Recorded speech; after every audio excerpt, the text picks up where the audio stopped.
REM kicks us off today. Thanks, boys. How's Athens this time of year? Nice. There's a band that they could have started in the 90s and been one of the bands influenced by REM. Their careers probably would have went even bigger. They're like REM. Early REM was a big influence for us. It's what fucked them up? Shiny Happy People? Is that I guess that's what people didn't like, but I think that that's a great song. Maybe it's because I was young when that song came out. It's a nice pop song, but so different from, they're serious. We've got the weight of the world on our shoulders. Sure. God, it's so hard being REM sound. Great song, though. And one of 50 great songs by REM? So many great songs. And that album I thought was phenomenal. That's their album from like the early aughts, Reveal. And that was a great album that got no attention.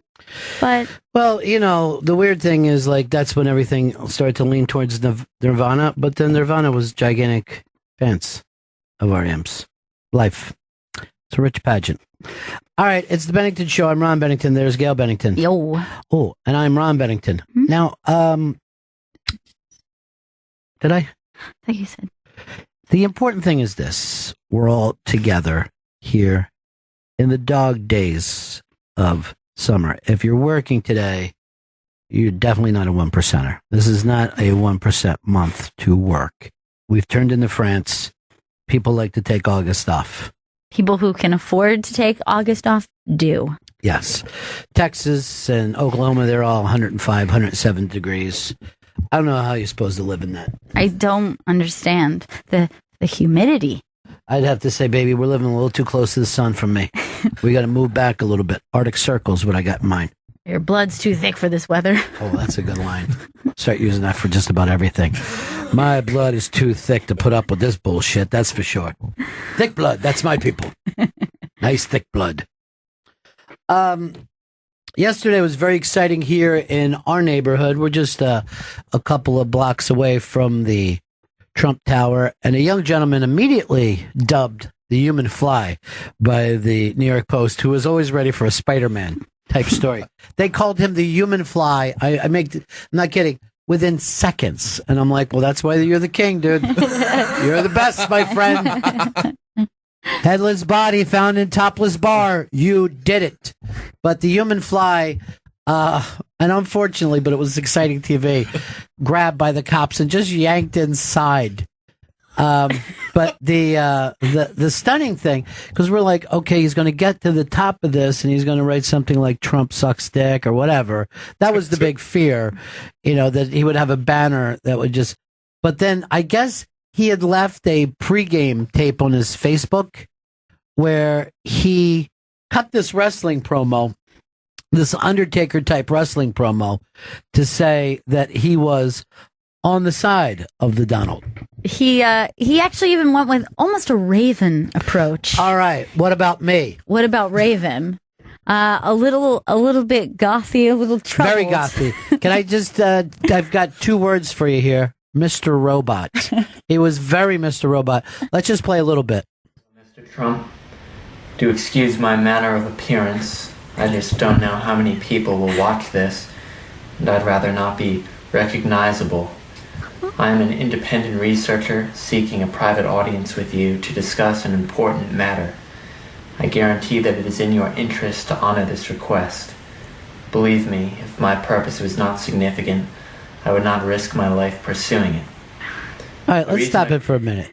All right, so nut bar, right? Yeah. Yet he knows how to climb up a glass building, which I kind of think of as genius. Yeah, he's smart enough to be the human fly. Yes. But then this part of it was just far too many. I've watched comic book movies since I was 8. I don't get it. I don't get it, human fly. You're living in a different reality. Well, it is in his interest to honor his request. All right, I just got this. Trump met with this gentleman this morning. Oh, wow. Says he likes the cut of his jib. He's a risk taker. Mr. Trump, I think it would behoove you to meet me. Anyone who can climb up a glass building can certainly help you with your work. Just a weird evil thing. I think he could have done more with because he certainly has his delivery down. He has the look. Everything. But I think he could have done a little bit something, maybe a backdrop as opposed to your mom's pelican All right, that's painting in the background. I didn't even notice it, but you're right. That we could have played with the lighting a little. I don't know. Just made the mood kind of fit his look. The only thing I'll disagree with is I find Ethan Allen to be terrifying. So that every suburban house thing, scary. He should have called him Dr. Trump the whole time. Dr. Trump, I implore you. Here's Martin in Mass. Martin, what's up, buddy? Hey guys, is the flip going to hold tonight in Big Brother? What is we're going to do a spoiler alert. What do you consider the flip to be? Natalie getting everyone to agree that Paulie is the problem in the house and he needs to go. All right, I know that this has been kicked around. If we live in a world where Natalie leads the revolution, that's what we're left with. I don't think it's going to be. I mean, it's a smart move to go after Paulie, but the fact is, he's not running the Big Brother house. The Big Brother house is being run by Paul. By Paul. Yes, and James has a lot of power this week. So whoever is able to influence who's James. his Natalie girlfriend? who's controlling James. That's his girlfriend. But keeping Meech in that house serves nobody because she could end up winning this thing, aka super fan. Now, speaking of super fans, my two super fans told me Paulie has the season locked. Yeah. Are you backing out of this? I'm not. I say the double eviction doesn't hold. I mean, he skirts by the double eviction and he survives to the end with Paul. PP. No way. Paul's setting him up. You're not watching the game. Here's where the break happened. He stupidly told Paul that Z was going to come after him. And when he did that, he put Paul in a place, great, I need to get Z out. Instead of just being like, all right, chill, let's talk about this later, Z, and then play Paul and play her and make them think they're all one group. You used the word stupidly about Vito and Chris's guy. When you do something stupid in Big Brother, you can't be considered a great player. Vito, who's going to win the game as of today? As of today, it breaks my heart, but I think it's going to be Paul who wins the game, and I really fucking hate that. I'm glad that you turned on Chris. That's fine. I'll be in the Paulie camp by myself. He's a comp beast. I think Paul also made the mistake of you can't trust Meech if she's blowing up people's games and telling people secrets, like just pointing out, oh, Paulie turned on everybody when she's upset. Yeah. You can't trust a loose cannon like that. He's dumb for wanting to keep her around. So you're blaming Paul for that? Yeah, I think Paul is making a mistake by taking out Meech. But here's the thing, and we've seen this in relationships. When somebody's wingman always wants them to break up with the chick. Yeah. That's what it's about. This is cock versus vagina. The longest, oldest fight in social fucking media. It's a dance we've danced before. The eternal dance takes place one more time. The bro versus the hoe. It's true. It literally is that small, which is why these guys are not real players. Paul doesn't not real gamers. He doesn't even hide it when he said last night, like, he just wants someone to cuddle with, and like, this beard is pretty warm and it's kept people cozy, and it's like, that's really weird. And he's a really you're weird not dude. Kidding. He's a really weird dude who is cold-blooded, and you got to be somewhat cold-blooded, aka Will, aka Derek. This is where I believe Foreigner was wrong. It isn't about hot-blooded. It's cold-blooded. Cold-blooded killer. Like a cold-blooded gangster. I would just... So I looked at their pictures. Black and white. It's so real now.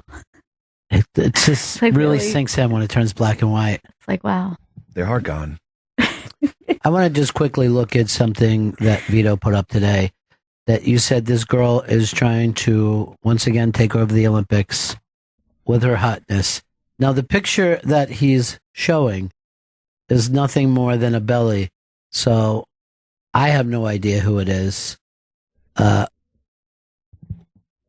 do you recognize the belly? I don't recognize the belly. Gail? I recognize because of the outfit that she's wearing. She is a very recognizable Olympic sex symbol. I do not recognize her at all. I will say this. Fantastic selfie. Very good. I know where I'm having my next picnic. And that's right.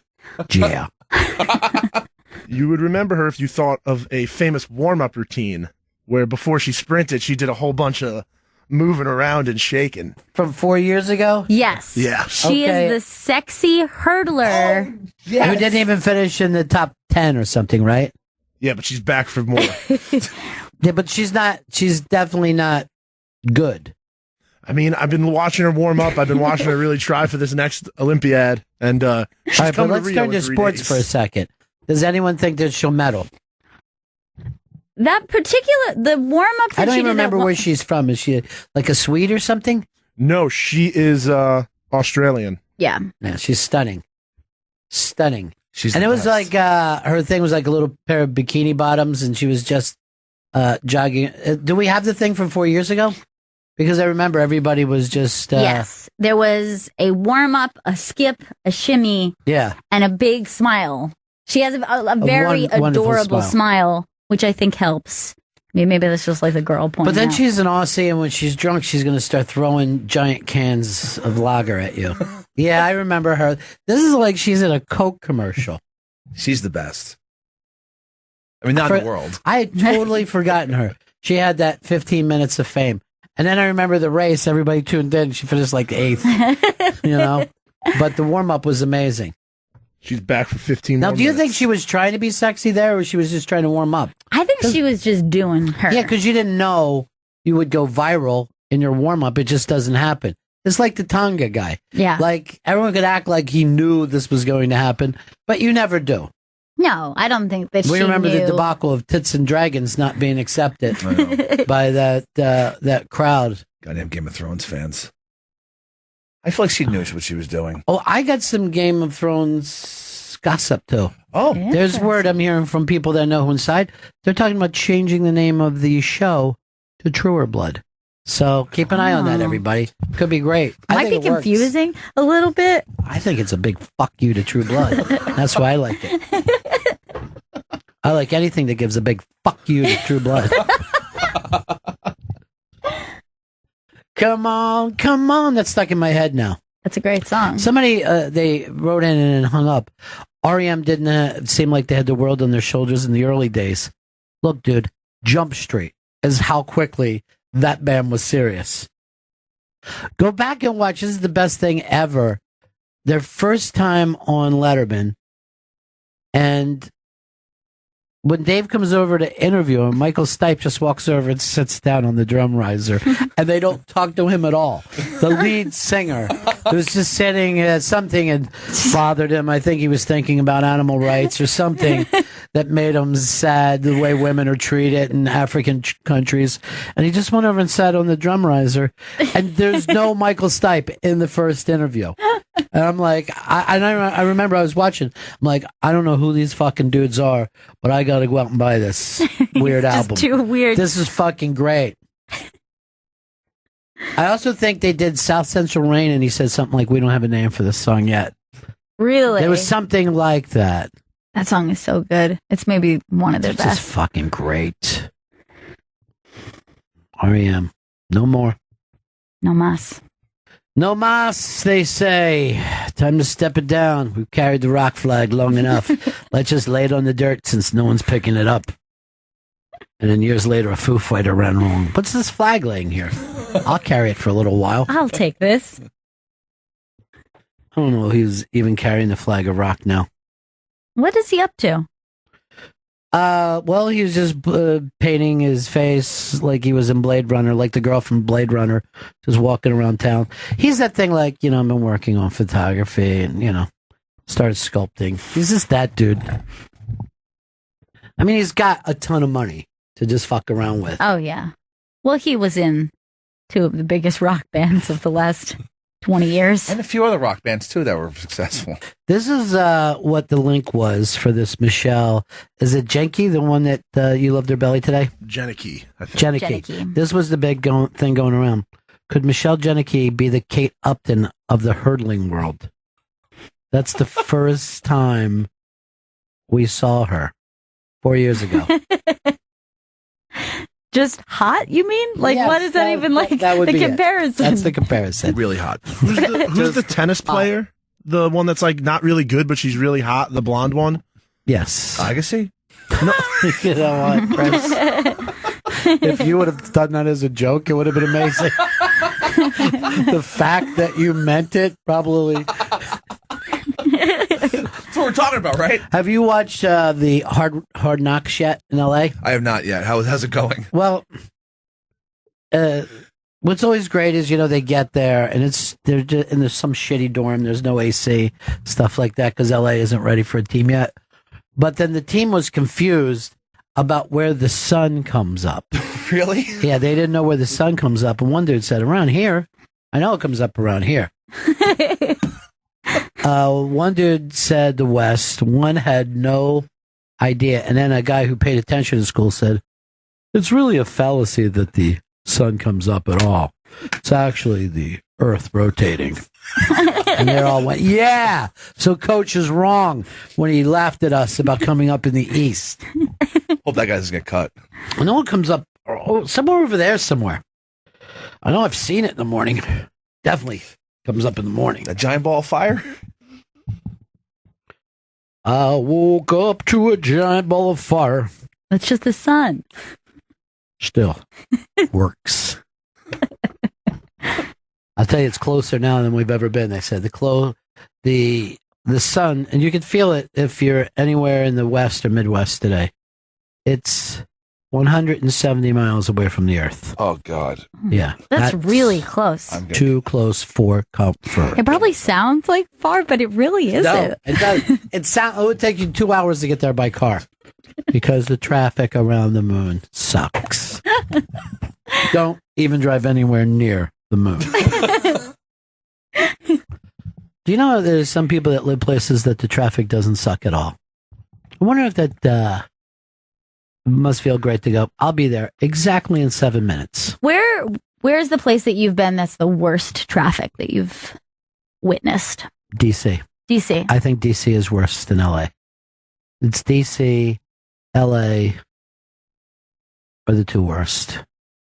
Yeah. North Jersey coming into New York is awful, but not as bad there. The DC surrounding area. What is that loop? That's what it's called. It's called the Loop, It's right? the loop? Yeah. Loop or doop. Some of the worst traffic I've ever been. Guess what I do? I drive through DC rather than getting on that thing.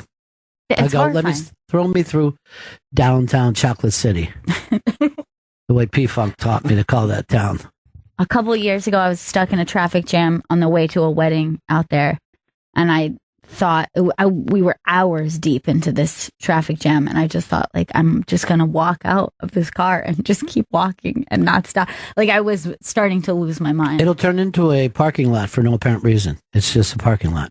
Yeah, and it was, I don't really understand, like, the time of day and, like, why specifically it would have been this way. Well, if my plan works, I've got a company now. We make underwater cars. And if that happens... Brilliant. But they only serve the coastal cities. Oh, yeah. Well, rivers, lakes... Ponds. What? Ponds, what have you. Bogs.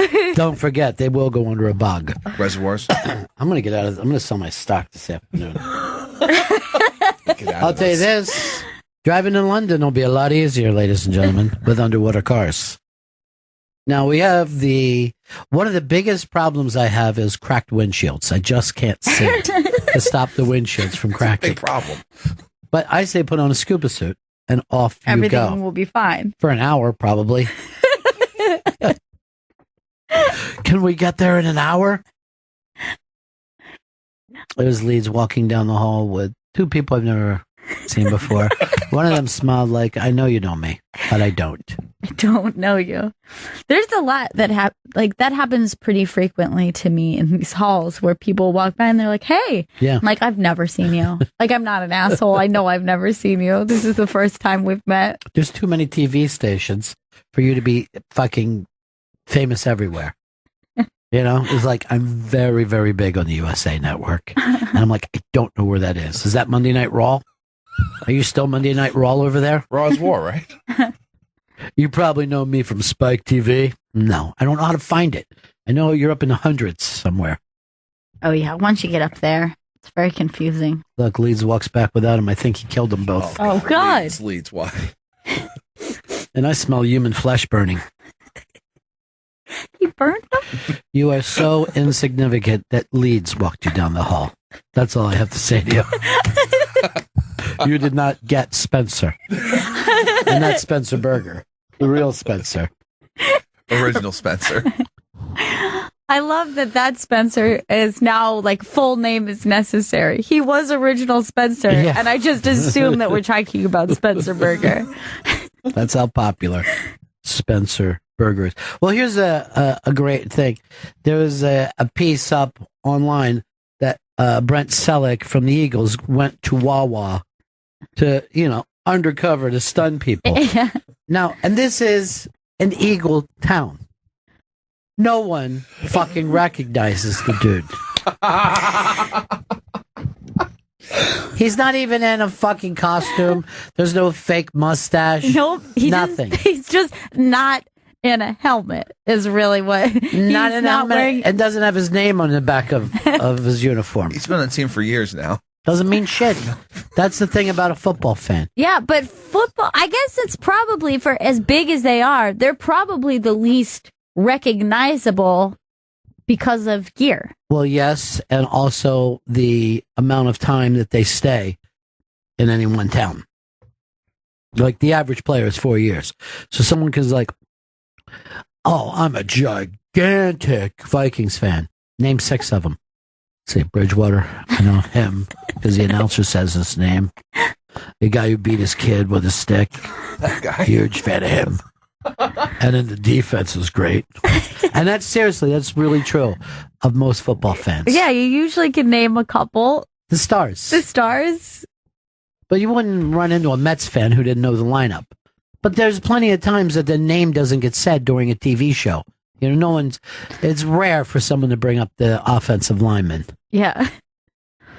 They don't get a lot of close-ups either. Even if you do, you're like, that guy is ugly. No one sits around and talk, like women don't sit around, like they'll go, oh, soccer, that's girl porn. Yeah. And I'm like, first of all, porn is girl porn. I don't know what you're talking about. If you but concentrate hard enough, any porn could be girl porn. if you get outside of the blowjob, which I guess does Boring. nothing, Fast forward. does nothing for the ladies. All right, this is about 80% blowjob, so we're going to have to keep going. And spitting and slobbering. God, she's generous. All right. But no one would ever say this, like a girl, oh, I wish that was happening in my mouth right now. That's great. No, because it just looks like she's at work. It's just like, that's when it becomes really conscious. It like sort of breaks the fourth wall there. You're just like, oh, yeah, she's paid to do this thing. Well, when I was on with Bonnie and Voss, Bonnie brought up how she sees that as one of her many wifely duties that she can check off every day. Yeah. Laundry, going to the market, blowing rich. Looks like I'm done for the day. It's great. Great. Now it's a little me time. Yeah. That was a joke that I laughed, like literally an hour later, I'm still like, a fucking good line. It's a very good line. I hope I laughed at the time. I'm not always sure with me. Because sometimes I'll just go, wish I thought of it. Although it didn't work as much. I said Right. blowjobs are part of my wifely duties. Blowing rich is part of my to-do list. All right, I just found out that the human fly is now climbing up the Empire State Building. They let him out this morning. Who does he want to talk to now? The Emperor. Palatine. Mr. Empire. Chris, you had this story about a nerd who wants to sue Warner Brothers. All right, so a British guy and his brother, who's a lawyer, they went to go see Suicide Squad, drove, like 120 miles or something because they were in the sticks in England and in Britain. And they were so pissed that the Joker was only in for 15 minutes. They're suing. They've already put in the paperwork to sue Warner Brothers in D.C. for false advertising because of the trailers advertising that the Joker was the star of the movie. So they're trying to actually get a lawsuit going. Actually, they're actually doing this. One of their suits is this. There are scenes in the trailer that did not make the movie, and they made a list of scenes, right? So no one has ever said this before, but we've all seen scenes in movies that didn't appear, and you normally remember after the movie, like, oh, fuck, what happened to that scene? So, right off the bat, like the way Chris explained it, you would think, oh, stop being a baby, there's no case here. But if there was, let's say, a hotel commercial and they showed you a health spa and stuff like that, and you got to the hotel and you're like, where's the bowling alley? Where's the health spa? Oh, we don't have them anymore. You think they would have a case. So this case is more interesting, and Chris called them nerds and saying, but when you look it over, I wonder if there's a case that says, I decided to go to this movie based on what I thought the storyline were going to be because of the following scenes, and they weren't in here at all. I mean, is there any other product other than entertainment that you could get away with something like this? Is there any other product that you could make it seem like things were included in that thing that weren't? Marriage. Marriage is the only other product I could think of where the person puts on a really good face right. until it takes place. I can't think of one. I can't think that you would go to a casino and see. Oh, we don't have slots. No. What? Slots? We thought there would be more room and we'd make more money. But it's a little more interesting, I think. But here's the funny thing about Suicide Squad. Everyone says that it sucks, and I'm not just talking about the Rotten Tomato types. I'm talking about regular fanboys. But I was looking at Mr. Mojo Rising. They're still making big money during the week every day. Somebody is going to this movie, despite the fact that the word of mouth is not good. Because do you think it's in that position where it's so bad that people feel like, oh, it's just a really overly ridiculous popcorn movie? That seems, we knew that it was going to be that, but it has to be an entertaining. You know what I mean? The problem with it is, and Independence Day is a bad movie, but it's an entertaining bad movie. But no one's saying that about this. They're just saying it's bad. Right. Because that was I initially thought that I would go, knowing that it would just be kind of plans. Yeah, I was going to go Sunday afternoon, take a Sunday afternoon, and they said, and friends of mine said, no, this is a really bad movie, and I go, yeah, but I think I'm in the mood to see a bad summer movie and just know that I did something summery, and they're going, no, don't go, please, I implore you, do not make the same mistakes I did. But I'm very interested in this case now. And it happens, by the way, in a lot of movies. I'm trying to think of one, I believe Bridesmaids. There's plenty of clips in that preview that later we went, hey, was that scene in the movie? And then, it wasn't. So it does happen. And it's a great way to go, look, here are the characters. This is the kind of action taking place without ruining the jokes. Right. It makes sense to have a couple, especially in a comedy, to say this is the flavor of the right. movie, but you'll be pleasantly surprised to be able to laugh at something. Although it does shock me when there is a joke that has been played over and over and over in a trailer.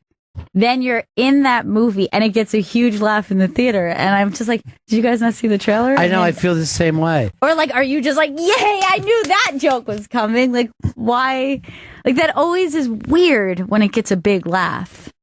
Feels like a waste. It's like I don't even want to see this scene anymore. If I've seen it over and over again in the trailer. No, we've complained about trailers for years, but I'm just wondering, as a spectator, Sure. can these people get their $12 a piece back and the time spent feeling bad that there wasn't more Joker?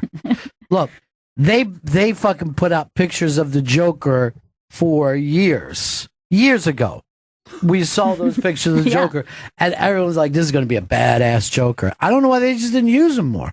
They had a trailer dedicated just to the Joker. All right, so you're saying they've got a point. This lawsuit has a Which point. is it? They don't have a point. They're not going to win shit. You just said they had a trailer dedicated to the Joker. Dedicated to him. And then you go there, and you're like, where's the Joker? Where's the Joker? For me, this is one of the reasons that people have said there's not a lot of Joker. That's one of the reasons I've pulled back on wanting to go see it in the theater. Look, I went to Planet of the Apes, and I didn't see a single monkey until the last 10 minutes. And I'm like, this is not a Planet of the Apes. It's a zoo area. Best. At the end of the movie, they went like this. See those monkeys over there? I hope they never get organized, or we're in fucking real trouble. This will become a planet of apes. Oh, God. And they'll be talking and shit and reading and riding around on bicycles if we don't keep them in that zoo. All right, cut. I did notice that you said Planet of Apes. I kind of want the exact title in. Seriously, you don't think I was just trying to really bring it down as tight as I could? I just think of branding wise. I just think Planet of Apes. Planet of Apes or Planet of the Apes. Would you say that we're a planet of humans or planet of the humans? I think we're a planet of humans. I just feel like we got the shot, and I don't think I've got another take in me. What about, let's try Planet of these apes. These specific apes. Planet of a lot of apes works better for me because there's more bugs here than apes. I mean, you could actually weigh the bugs, and they're 10 times more than the apes. How about Planet of the Apes and even more bugs? Then I'm ready to go with it. And some water and trees. I don't want people to think that there's nothing but apes here. That it's just an linoleum floor and then apes. That's crazy. Let's just say planet of animals, humans, and nature. Come see it. Christmas. Christmas Day. Don't even be with your family. There. I can't believe that so many movies open on Christmas Day where people are like, let's just get out of here. Let's get away from the tree and the merriment and go see apes running amok. This thing that we've obsessed about for the past month and a half. Yes. I'm already over it. Remember that made us cry? Sometimes just from pressure and sometimes from joy. Forget it. Let's go down to the cinematic house. Watch monkeys drive cars. It's very strange. I was a person who loved movies, and I find myself I only have to hear a slight bad thing about it. And then you're like, either you're out or you'll wait to see it at home. All right, I was looking forward to the Meryl Streep movie called Meryl Streep is a Really Bad Singer. And Hugh Grant was in it. I heard it was his comeback. And I'm like, oh, this sounds fun. Meryl Streep, Hugh Grant making a comeback. Then our friend Leslie wrote to me that she hated the movie so much that she had a meltdown after viewing it. And I struck it from my plans immediately. Struck it. I'm like, I'll see it when it comes to TBS and not a minute before. The Superstation? And I went, the Rotten Tomatoes is like 97%. And they're like, Streep will get a record breaking 20th Oscar. She's like the Michael Phelps of acting. I mean, she's 31. She puts sucky cups on her back and off she swims. So bad that she had a meltdown. Yeah, that would scare me away, especially because people who I value their opinion about movies, that sort of trumps reading reviews on it or just generally hearing that it's a popular movie. But what if I told you this about Leslie? Because her big breakup with Chris, do you remember what it was, Chris? Oh, I remember fucking vividly. Snowpiercer. No, before Snowpiercer. She had a big problem with you. And that's when you were glad that the folk singing movie. Oh, Inside Llewyn Davis. Yeah, when he was mean to the nice people. And I think Leslie, her Achilles heel, is when people are mean to nice people. And I think like this is a nice woman, Meryl Streep, who doesn't sing very good, and then people put her up on stage and they get a big stalker patty kick out of it. Sure. And that's where she has to say, no, I can't be entertained by that thing. I got to keep her away from Comedy 101, which is Tuesday night. Which I'm trying to rebrand as Tuesday night, but it's by the judges we're putting together. I think that would always work. Hey, want to talk to a really big star again? Yeah, I would love to. We got a really big star coming in here next. There's a brand new big comedy special called Making America Great Again. I don't know how he got on it so fast. It's streaming on Netflix. David Cross is here. David Cross. David Cross has beat everybody to doing a Trump joke special. How did you record this not that long ago? Or yeah, this was mid-April in Austin. That's still very early to know that this was still going to be happening. It's also, you can see in that part of the special that it's a little, it's not as weighty an issue. Right. It's a little, we're kind of, people are dismissive of it. Like, there was still the thought, like, there's no way. Yeah. Right. But it was, if I remember correctly, at that point when I taped it, I think either Rubio was just about to drop out or he had just dropped out, like within 48 hours of that happening. It was starting to get like, oh, wait a minute here. Yeah. Maybe this isn't so funny. But. When this originally happened, we were all like, oh, this is great. Like when Pat Paulson did this back in the 60s. Yeah. But now. What a reference. Yeah, wow. I'm always ready for a quick Pat Paulson. It's quick. Anytime I can bring up anything from the Smothers Brothers, I'm there in a heartbeat. And his winery. Didn't he have a winery? I think he was one of the early guys to figure that. Now everybody has one. Also, can I point out it is freezing in here? Yeah, I'm going to make sure that we have it low enough for you. Because we go by this. Since it's overly hot outside, they make it overly cold in here. Yeah, that's silly. So you just stay in a state of just like sickliness all the time. You're never comfortable. Well, Gail, you do a sweater, I do a jacket that we go in and out of the building. And I'll just throw my jacket in the street once I leave here. I'm just done with this. He buys one a day. By the way, I think was it yesterday? No, 2 days ago. I think it was 2 days ago. I was, it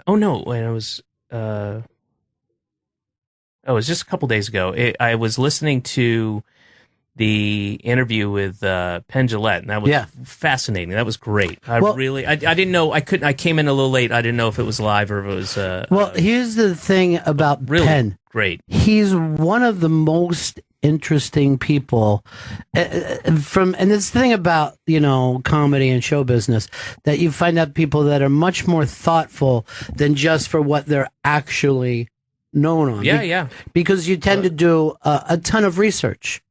You tend to do a ton of research.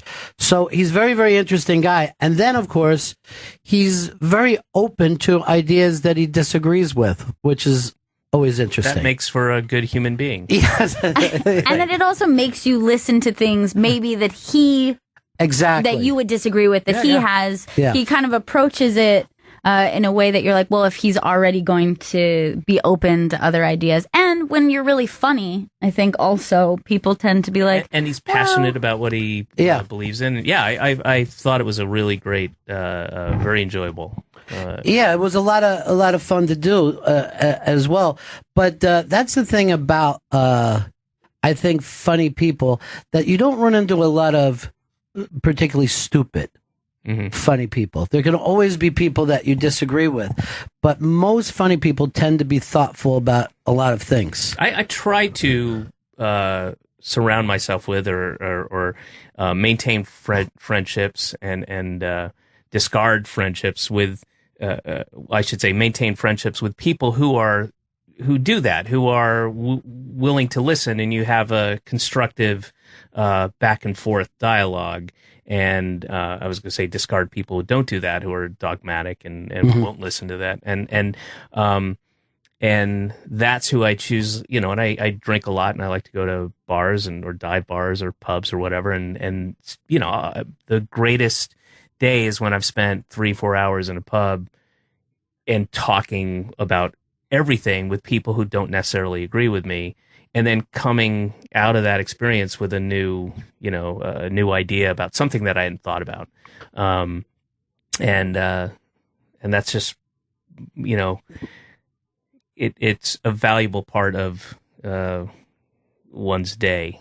Well, particularly if you find yourself in a certain either economic group or social group, a dive bar does shove people together, so you can end up talking to a fisherman and you're just like, I really didn't think of it from that point of view. You're right. And their experience is going to be different than your experience. Right. Your experience is different from the next person's experience, and that's what you're speaking from, experience. You're the thing that I'm talking about that is just a tertiary part of my life that doesn't really affect me in any way, but I have this strict idea about.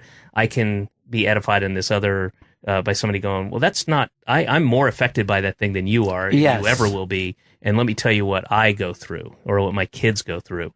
And yeah. Well, we also tend to have new laws that are set up on real knee-jerk situations. Mm-hmm. So you'll immediately hear that, something bad happened on a jogging path. You're like, well, no more jogging. You know what I mean? If we get rid of jogging paths, there won't be any crack smokers attacking people. But there's also this thing where people, to change your mind is seen for some reason as a point of weakness by some. That happened politically, too. Yeah, which if you take a look at that and say, okay, they use terms like flip flop or oh, this person voted this way and then they changed their mind. Why would you want to think of being behind a person who's just even when I'm wrong, I'm going to continue to say this thing over and over. Yeah. There's value for some reason in politics, but also just people. They put that value. I don't know why. Part of it is social media and how people interact in social media. There is no dialogue anymore. Sure. It's just monologues and yelling outward, and you're never receiving the other information. You're not even considering it. It's just and it's so quickly, which is in part, I think, explains Donald Trump's attraction to so many people. Is there's no thoughtful quality to. There's no discussion. It's just. And that's what social media does. That's what people yelling on Twitter is, and that's too bad. Do you get caught up in the social media world? I do, in a way that I fully anticipated when I reluctantly got into it, and I only just got into it to help. And I see its value. I've experienced it. It's very valuable, and to get the information out about the tour, and I started Twitter. I had a Twitter account, and I had been on Facebook for a couple years, but didn't really, just used it to post stuff and didn't really engage and interact, and still don't really. But Twitter kind of demands that you check in every, more than once a month. Right. And again, I see the value of it, but I went into it kind of kicking and screaming and reluctant. But, and part of the reason was I was afraid of the time suck, and then the other part of the reason was I was afraid, and this also came true, afraid that, as I said, I'll spend my evenings drinking and arguing and debating and stuff, and I would write something at 2 a.m. drunk, and I'd think it was funny, and I'd wake up and it was not funny and offensive, and without any real point to it. Yeah. I'm like, oh, what did I do? And then you get a stream of people like, you just lost a fan for life. I'm like, well, Now, so that's yeah. do you ever engage with people when they criticize something that you said, or no? I think I don't think I've done it back and forth, but I have done it with a number of people. I tend to just go, okay, sounds good, or something to that effect, like, or nope, or, I disagree. Just things like that, and then they'll write something back, and then that's pretty much where I stop. But the people that and they're really funny, sharp, cutting people who are on there, and I enjoy watching their back and forth, but it just seems like such a complete waste of time and energy, and I've got these other things. I've got work that I have to You turn should in. be writing. Yes, it's absolutely true. But here's the thing: the writing tool and the Twitter tool are the same tool. You know what I mean? Like, you're sitting there, you're like, okay, I'm writing a sketch. Let me just check Facebook real quick. You know what I mean? So it slows everything I know. in life down. It's absolutely what I was worried about. It's come to fruition.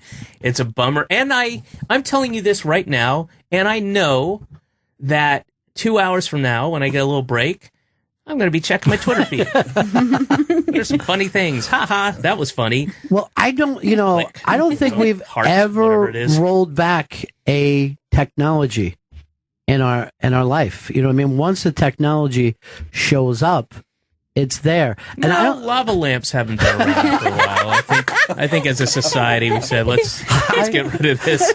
You can take it back. don't need it. You can take it back, guys. the problem is I have 3, along with my Pat Paulson references. I'm staying. I've found a place that I'm comfortable. The new special, Making America Great Again, streaming on Netflix. And I guarantee you, 10 comics just changed the name of their special because you got there first. But you also bring up, as Penn does, about being an atheist, and that's a place that a lot of people, that's like a wall for them now. Yeah, definitely. And I don't really have. I kind of dropped it somewhat midway through the tour, like a quarter of the way through. But I was talking about how and I don't know how much of this made it into the special. I haven't seen it since I finished the edit, but I don't proselytize. I don't, and I don't like atheists that do. It's annoying to me, and I find those folks. I understand their passion, but I don't share it, and that's just what I believe, and I've done a half dozen CDs and specials and whatnot, cumulatively, and have mentioned things. My stance on organized religion is quite clear, and it's out there, and I just don't feel the need to yell at people, and I find them like a notch below like PETA vegans, those kind of atheists, and I don't want to talk to them. I don't want to be around them. They're annoying to me. I already agree. I agree quietly. I know that's kind of ironic. Is that irony? No. Hypocritical that I say I have jokes about it on stage, but I feel this way. I don't know what it is. But it's but those are jokes, and that is also contextualizing the material I'm doing and I think it's kind of important to give it that context. Like I'm an atheist, but I can certainly I can see that religion can do good things, and et cetera, et cetera. But I really don't. I don't wear it on my sleeve. I don't. But I am. I'm absolutely 100% an atheist, and I've got. Most of my friends and loved ones are not. Mm-hmm. So it's not like I don't get along with everybody. I have really good friendships that go back decades and decades, and my wife and her family and my family, and that's how I feel, and I don't unless it's on stage doing stand up, I don't sit around a dinner table going, "You're an idiot." You know? We do that in our family. It has nothing to do with political thoughts, mainly to do. Oh yeah, no, our family will all that thing that I do in the beginning of the special. That's I mean, obviously that I won't give it away, but that thing truly didn't happen. But everything leading up to it, holy moly! I mean, and I cut some stuff out because I just didn't want to be. I wanted to be sensitive to certain members of my family who it's if you're doing a one-off in a theater somewhere in Bismarck, it's okay to make jokes about, you know, family members, but on national television, I'm not going to do that. But yeah, we're quite different people. We are very different people. Well, you know what's funny about that too, and Twitter has changed that if you bring up anything, someone tweets directly to that person, so we could just be like, I'm sure somebody's going to tweet to Penn Jillette, "Hey, you got name checked today," you know?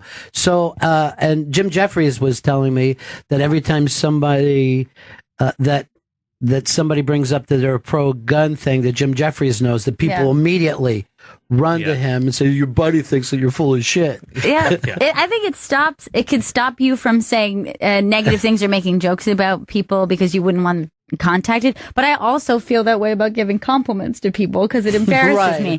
They're like, "Guess who loves you?" And I'm like, why would you do that to me? It's so corny. That's actually a good thing. It's one of the few positive things about social media is that maybe it does make people go, you know, take a second and go, "Well, I don't want everybody to know I feel this way about that person." Yeah. It's one of the few positive things about it, you know. It oddly does do that thing of you're saying everybody now is a public figure, whether you meant to be or not.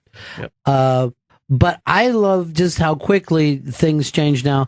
Like the guy we were just bringing this up, the guy going up the Trump Tower yesterday was immediately called the human fly, and it went everywhere within minutes. I'm like, this does remind me. Oh, well, that explains why he was climbing a big pile of shit. Hello!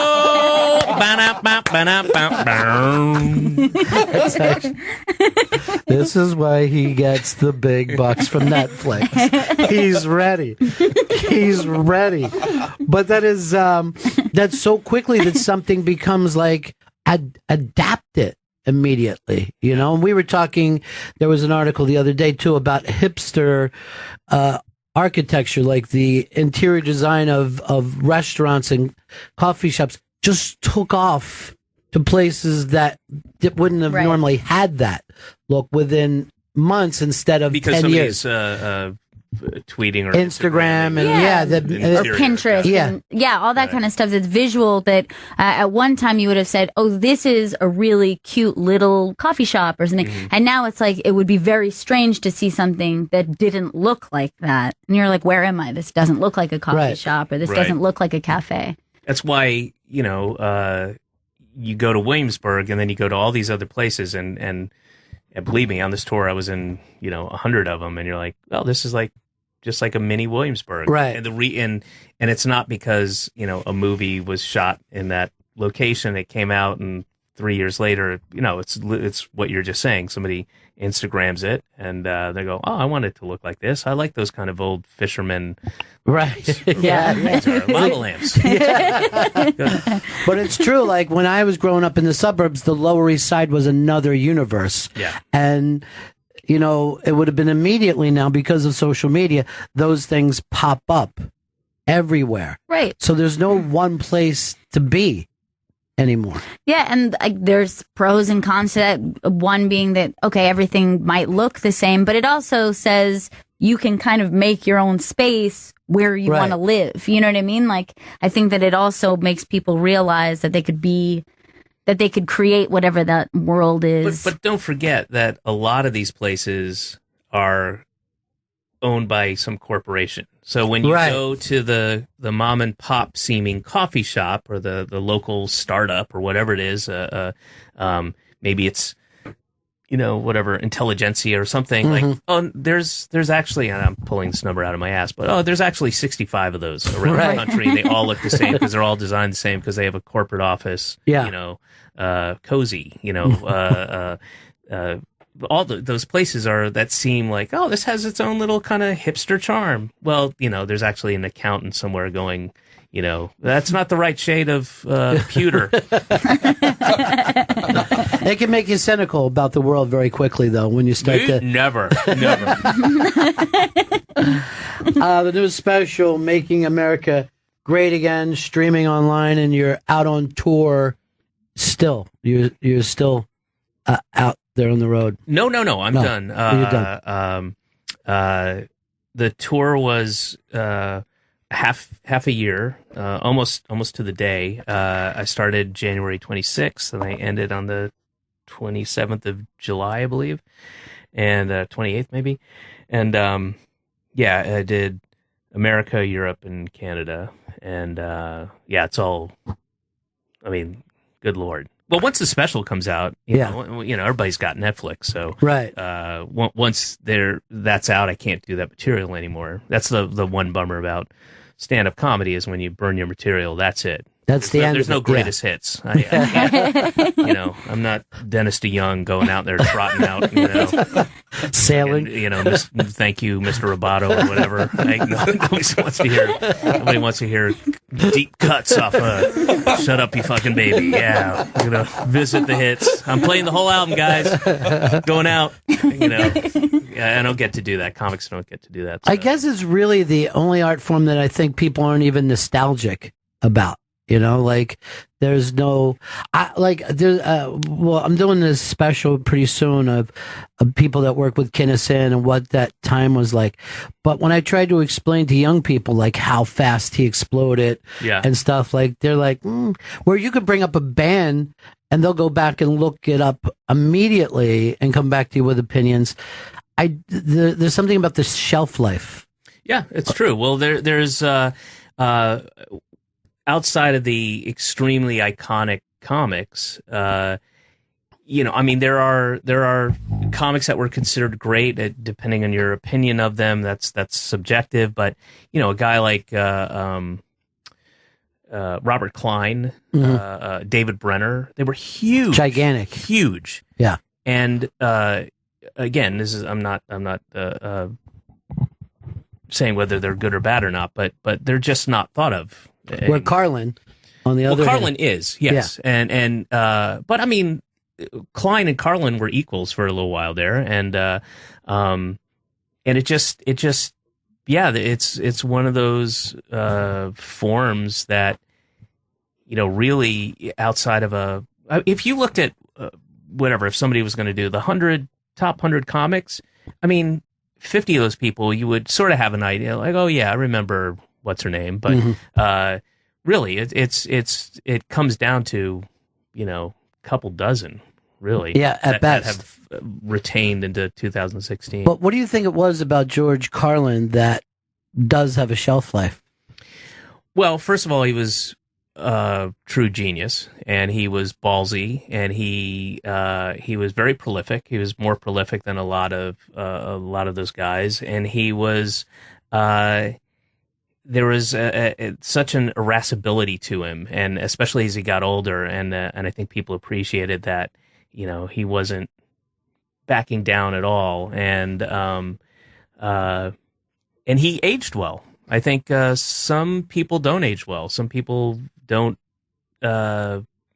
purely in a stand-up sense, and he was also one of a handful of guys who was more of a club comic, and then like Lenny Bruce, but not to the severity, and also afterwards completely changed. He was doing Carson in a suit and tie, and or if it wasn't Carson, like Jack Parr, whatever the guy was before Carson. But and then the 60s happened, and he happened with it in the 70s, and he became very anti-establishment, and he became that voice, and it was, but you can't take away from the fact that he was a brilliant comic who told stories and had kind of did slightly different characters and cadences, and he had balls, and even at 2016, a completely different generation of people. They're ballless. Yeah, there was something I think that helped Carlin that he didn't care whether he got invited to the party or not. Yeah, that was the strength. Yeah. Well, congratulations again on the new special, man. Thanks. And the fact that you always got a million things going, and it seems like you've got a very cool career for yourself, where you seem like you're getting to do the things that you want to do. For the most part, yeah. I mean, the stuff that I self-generate, I'm able to, people will take the chance and let me do it for almost everything that I've come up with. I don't do a whole lot outside of that, which can be a little frustrating, but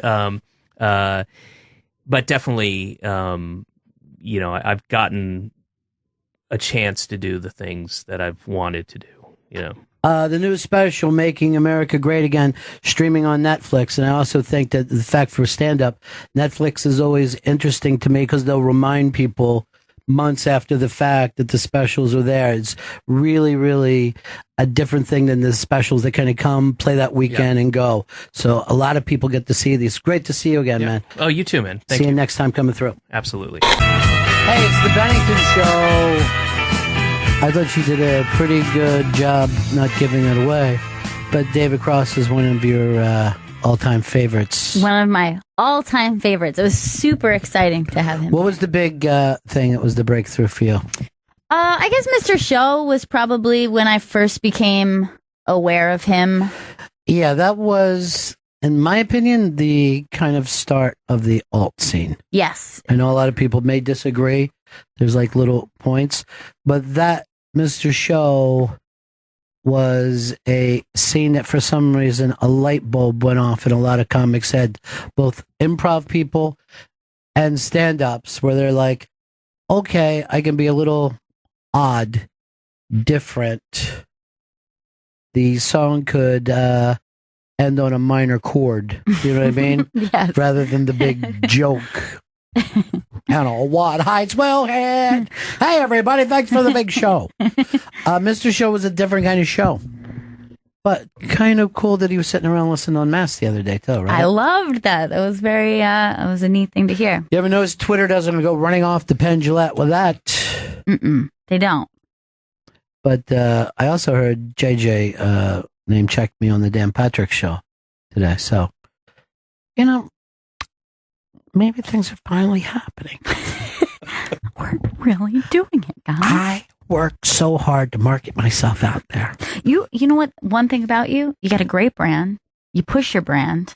Boy, I'm the opposite of any brand. You're branded. Yeah. Oh, but one man died. But if anything, Comedy 101 proves that. There's no brand. GPS proves that I don't give a shit about brand.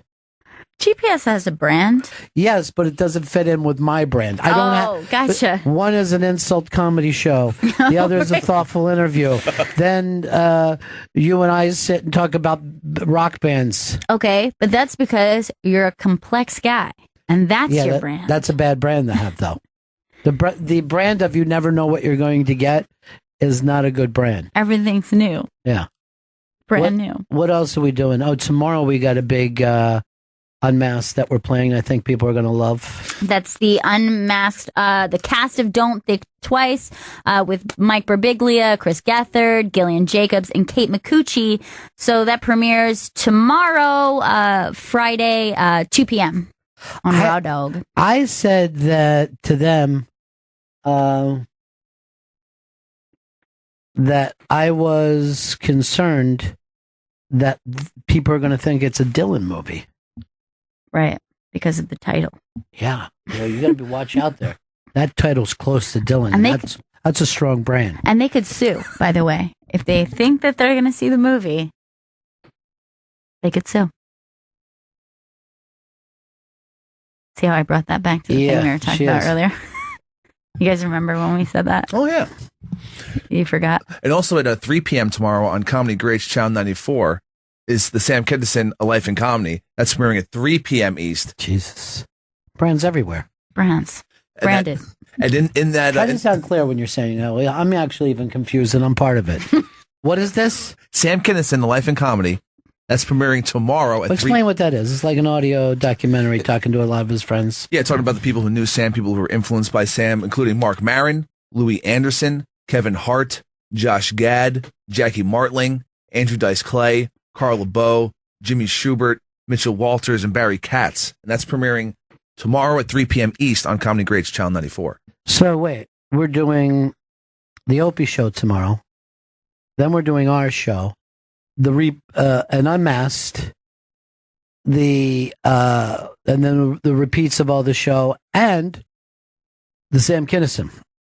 How's that for a brand? That's too much. I need some help. Bennington Fridays. I need somebody that just can give me some peace and centeredness, you know? You need like I some need sort a of guru. That was what I was just about to say. If not a guru, I need a Juru. Somebody that can center me, you know, get me right with the universe. Is there anyone out there? Who could it be? Ooh. Spooky guru. That was spooky. I'm centering myself. Oh, it's Jeffrey Gurion. Hello, Jeffrey. What's up, guys? Jeffrey, have you settled back in since Montreal? The last time I saw you at Montreal, you needed food, rest, and hydration. I am still exhausted, man. It was from Montreal back to the regular schedule. Every night there was 4 a.m., so it was insane. Shooting stuff and just crazy stuff. And then leading up to last night's event, I've been producing this book signing thing at the comic strip. So today I just couldn't get out of bed, man. I was just beat. I heard that this was a big event, and I also heard that the champion of the world, you saw him being talked about on NBC as far as mentoring an Olympian champion. Judah Friedlander was there. Absolutely. Judah Friedlander came, did an unbelievable spot. He really is a comedic genius. He is. And his references are so unique and different. And now he started just doing crowd work. He loves doing crowd work. I admire people so much who can do crowd work because your life is always on the line. And he's so calm when he does it. Like Big J, they just go out there with nothing prepared, and they just talk off the audience. It's amazing to me. Let me see if I can do some crowd work. You, sir. Yes. What do you do for a living? I'm a radio producer. Well, that's stupid. What? Enjoy, everybody. That's what it's like. It used to be that you did crowd work when you ran out of material. Right. Now you run into material that way. And yeah, but now it's an art form. Yeah.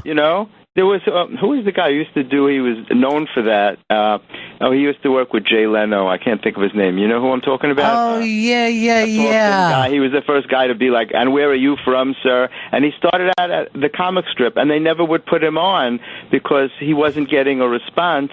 Because you need a big audience to do well with that kind of stuff. Well, first of all, I thought he was the first one who did it kindly. You know what I mean? Like where Belzer would be cutting and Rickles would be cutting.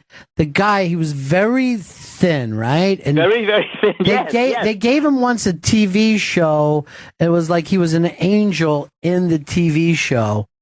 And it was going to be a big hit. But then later became like Jay's #1 writer. Exactly. And he travels with Jay. And I'm blanking on his name because when I went out to L.A. and I went to see Jay at that place where he always performs on the beach, this guy's still opening for him, and he was the first one to do crowd work. And then one night, somebody didn't show up on a late show, and Richie Tinkin put him on, and he killed because there was a big audience, and people actually answered him when he said, "Where are you from, sir?" And that started his career. And I can't think of the guy's name, but I know you know who I mean. A tall, thin guy. Jimmy Brogan? Jimmy Brogan. Yes. You've got such a great memory, Chris. Thank you. How do you Chris, do it? he remembers things from before he was born, even. It's unbelievable. Yes. Really good. Oh, wait a minute. Why is your Google and Wikipedia up right now? Don't look. Wait, Did you Google that? I can move that in my crowd work. So, Chris, where's your date? No, I'm just going stag tonight. Stag, what are you? Are you with a male deer? Is that what you're doing right now? This guy's Where are you going, Chris? Yeah. Look at the rack on this guy. You see where I'm going, folks? Hilarious. Where, Question. Chris, where are you going? I'm going to the bar after this. Ah, okay. Well, you don't need a date for that. Hey, what the fuck? Get Wait, it. I just thought of something. Gay bar? Is it referring to the fact that you're gay? Boom. I forgot. I forgot. These are modern times. I think it's great he's going to a gay bar. Am I right, folks? I'm not going to He a gay won bar. us back. I won you back by reminding you that I'm gay friendly. Listen, after a few drinks, he doesn't know who he's there with anyway, so it doesn't even matter, right? Great crowd work. You just the work.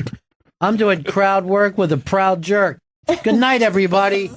Do me a favor and tip your waitress till she falls over. Come back. Bing, bang, boom. That's going to be my thing. I'm going to say bing, bang, boom after all crowd work. That'll catch on. That'll definitely Hope catch so, on. I heard you Jeffrey. talking about your brand. You have an amazing brand, very unique. Well, you know what? I'd rather have a band than a brand. That's what I'd rather have. A band than a brand. I think. What do you think Jeffrey's brand is? I think his brand is a man who refuses to date white women. Don't use for him. You coined the best phrase. You're like black women matter, That's part of my crowd which work. I laugh about every time I think of it. It's fucking hilarious. It's true, though. It's definitely true. There's like a radar. Black women feel very comfortable with me, and they seem to know that I like that. So it's just interesting. Maybe it's because you wear your wallet on the outside of your pants. Well, No. that would That be helps. a nice thing to That say. helps. But let me I just tell understand you about girls last like night. Lincoln. Am I right about that? Pardon me? Hook the bait here. What'd you say about Lincoln? You signed your books last night as well, Jeffrey? Yeah, we had a book signing. You know, John Rudnitsky came and opened the show. God But, you bless know, him. I was so nervous.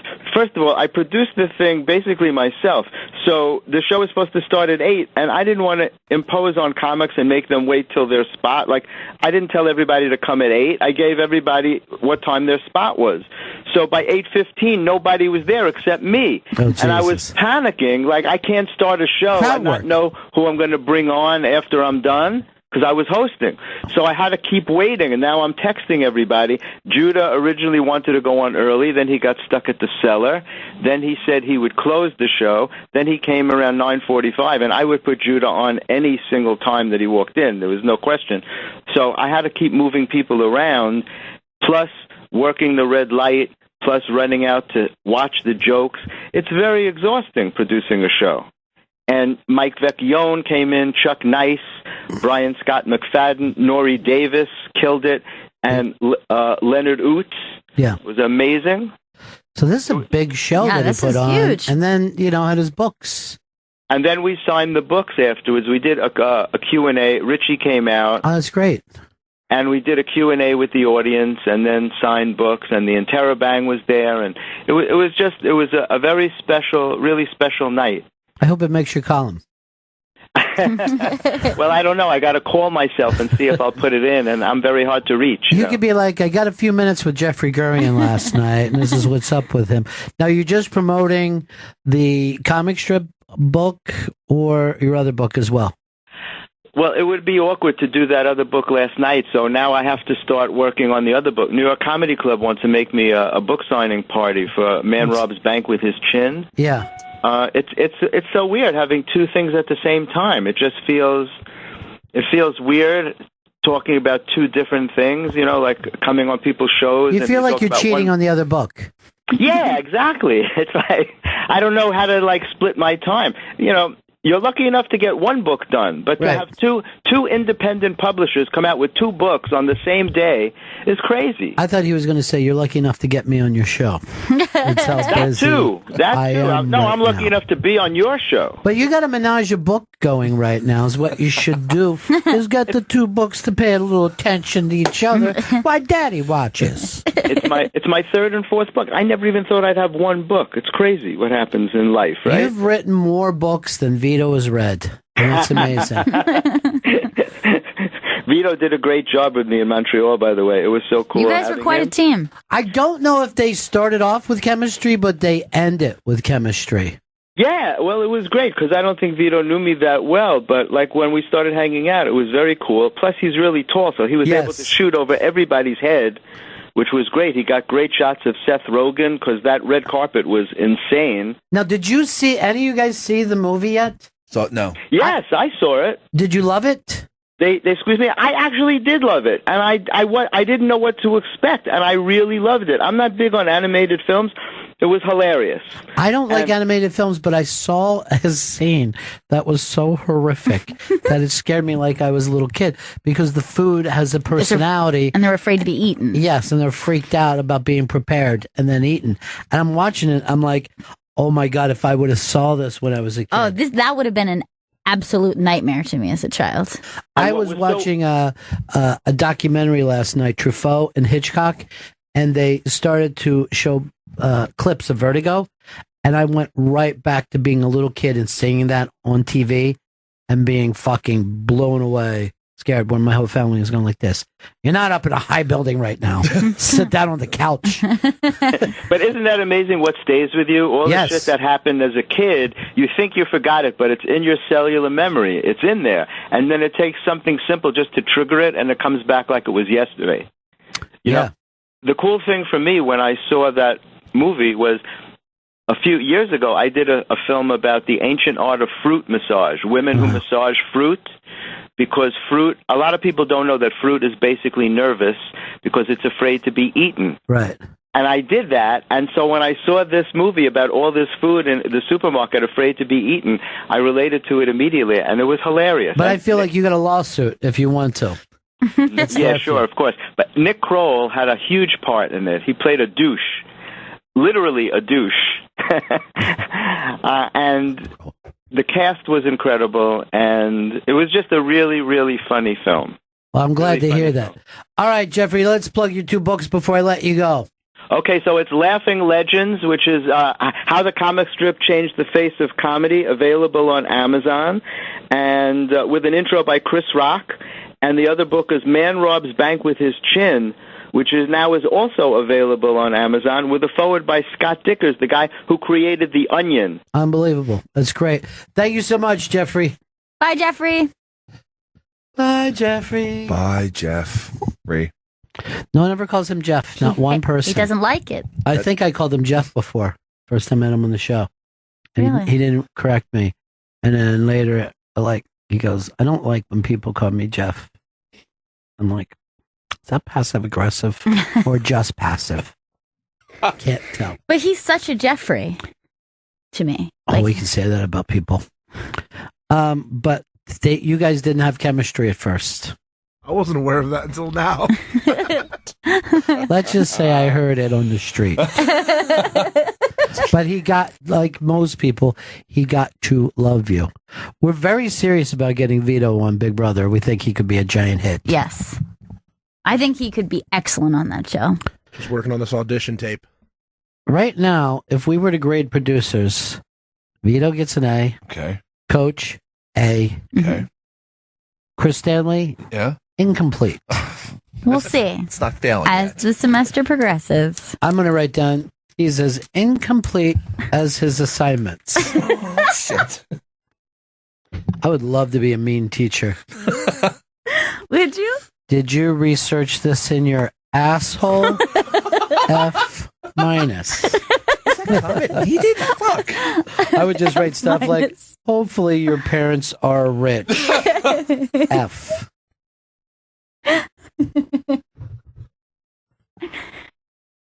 I think a mean teacher is very helpful in life. But Vito, who knew that he was going to be the MVP of Montreal, Yeah. the MVP of the Big Brother podcast, and then the MVP of the Bennington show? I know. Crushing it. As Thanks, the kids guys. say. I mean, you really made a name for yourself in Montreal. And that name was Carbloat. By the way, before, because of the delay, the person who doesn't want to be public did remember the name Jimmy Brogan. You still get points. Points. Points. Incomplete.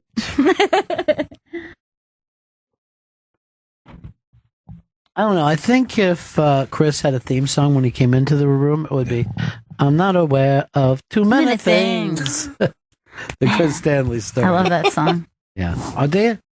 Yeah. I don't know where it goes on from then, though. I always forget the second. Choke me. Oh, yeah. The...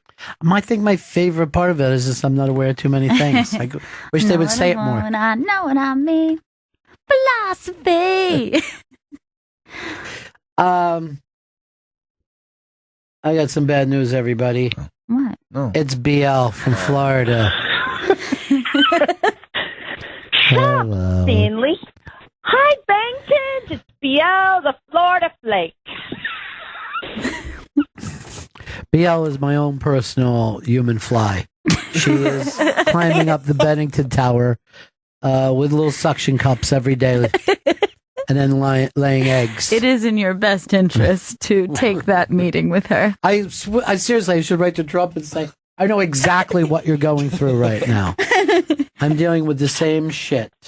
Actually, I've got 2 breast implants. I'm climbing your building right now. I'm at the 14th floor with a brown swagger sandwich in my right hand. All right. I don't know what a brown swagger sandwich is. A You've brown never swagger? eaten brown swagger? Oh, awesome. With some head cheese on top. Fantastic. I don't What even know what is you're this? talking about. I've never it's a made-up heard. thing. You freezing? Because I can. Let No, me adjust, no, let me adjust it. please. I'll put it on David Cross. No, Yeah. please. What is a brown swagger sandwich? Well, Gail, I don't think you've ever touched one in your luscious lips before, but it is brown, and it looks kind of like bologna, and then you just chop it up a bunch, and then you just throw a bunch of chunks. I have a feeling it's some sort of meat from an animal. What part of the country oftentimes- eats this fucking bologna offshoot? I was born from East St. Louis, Illinois, and that's what we got on the aid, okay? It's all Mama could afford with 5 babies hanging on her legs, okay? You put Now- 5 babies on your legs. See how you eat, Benny. BTV. First of all, we're not fighting with you, you lunatic. Second, it's always interesting that people, when you hear East St. Louis, you never think Illinois. No. Everyone always thinks it's Missouri, but Illinois is where you grew up. Yes, the Illinois, and there's 4 bridges that run parallel that connects you to St. Louis. So you're just a couple miles away. But East St. Louis, the East Side, is where I was born and raised, 1963, St. Mary's Hospital, 9 a.m. Is the reason that that's always such a broke dick part of town because St. Louis doesn't give them any of their money? You know what I mean? Like they're being treated like they're part of a big city, yet they're not going to get any of the city funds or city protection. You're not getting the benefits, the bennies. Yeah, got to get them bennies. Got to get that dental plan down. You know, you may actually be right. Allegedly, years ago in the 60s, I do believe their mayor was, well, remember the East St. Louis mayor allegedly was the first one, a mayor to smoke crack, the crackage. Not back in the 60s. He couldn't have possibly. It didn't exist yet. Unless he was playing baseball, as we used to say in our neighborhood. Everyone trying to make it themselves. Pre-crack. There was a lot. It was in the zeitgeist. So bass was between cocaine and crack. So was bass very popular between the crack age? No. I would have to say it was for the hardcore weirdos because you had to sit around and make it in your oven and all that kind of shit. And I mean, why not we just fucking do lines? What is this shit? You know?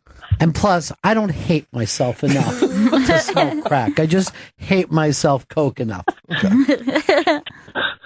Well, there was a place you could find crack rocks, Ron, on State Street. Is what Yeah, it's but called. I'm It's the main saying crack. by the time it was crack, it wasn't the 60s. You're fucking your math, like the rest of your life, is jumbled. I think it was more mid-70s, 77. Then it wasn't crack then. Crack Well, was, whatever. I think, was a New York City thing first. And that's when people said, hey, this bass is so good. Why don't we just find some little baggies for it and start to sell that? And that was literally like, that was like if you were around with Rockefeller or Hershey was around, where someone would go, hey, we could take this small recipe, turn it into a goddamn empire. Anyway, BL, Well, my fucking, you've been calling a lot lately, and the head throb is, you know, now I start with a headache because Yeah. it used to be I would end with a headache, but the dull headache doesn't leave from her. So this is going to be the last time I talk to you, unless you tell me something that I find so interesting. I'm going to keep going. I'm going to give you one chance. What do you got, BL? Oh, I got all sorts of stuff. Just give me one. Just give me one. All right. Well, I'm thinking. Give me a little piece of gossip, something that make gossip. Gossip. We want gossip. Give me something that's going to blow my shoes. Well, we Florida people today are suffering from a man that served from road rage, served prison 15 years, got out, and then got killed yesterday from road rage again. So you're Floridians, myself. That's not the kind of gossip I'm looking for, BL. What do you got? What do you got? I understand that gossip. What do you want? Some swinger couples? Some famous couples that like to swing? I don't care. You gotta give me something that I care about. You got swinger couples that like to swing?